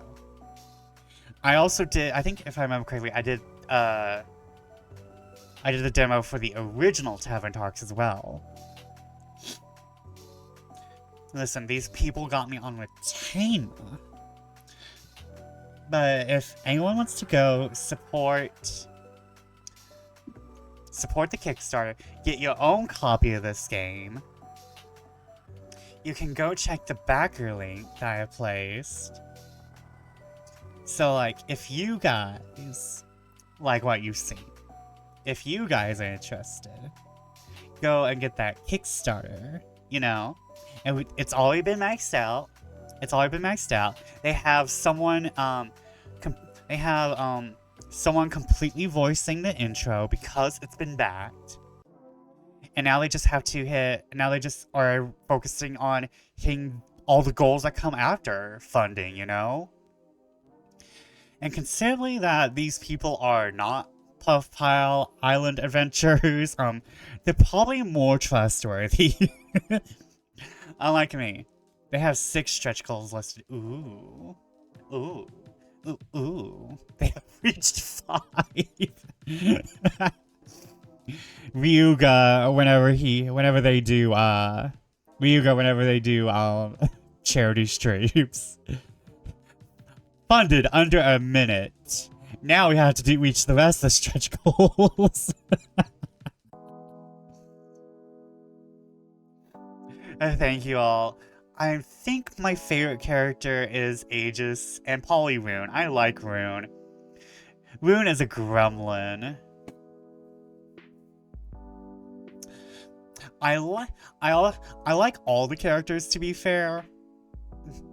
Even Quasar a little, but we have to influence Quasar. We have to uncop our paladin.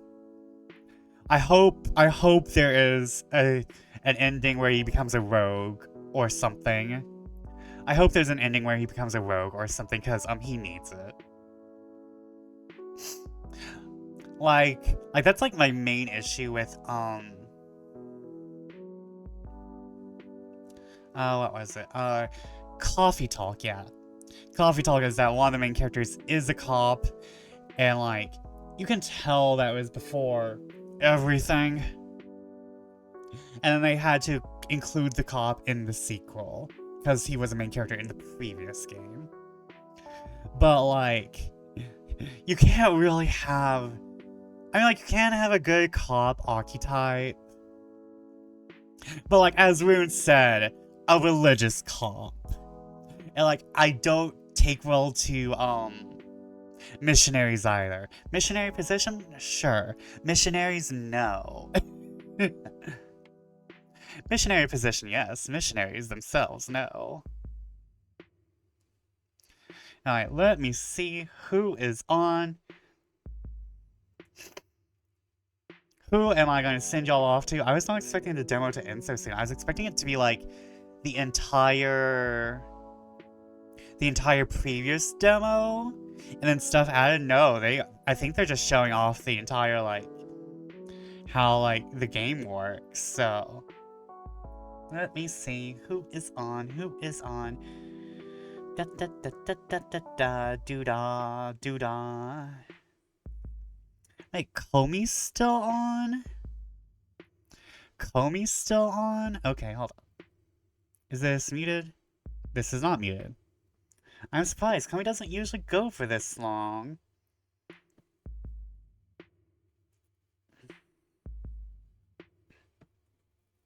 Comey started only like a couple minutes after you, before you, I mean.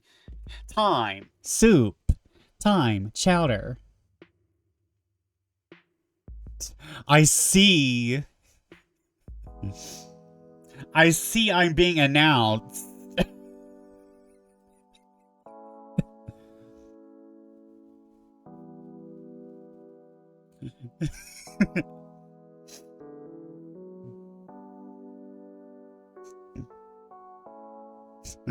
I see you. I will let that play through, and I will send y'all after these ads. I tried to get the ad snooze post too big. We're in jail. No worries, it's fine. We want it to be a surprise.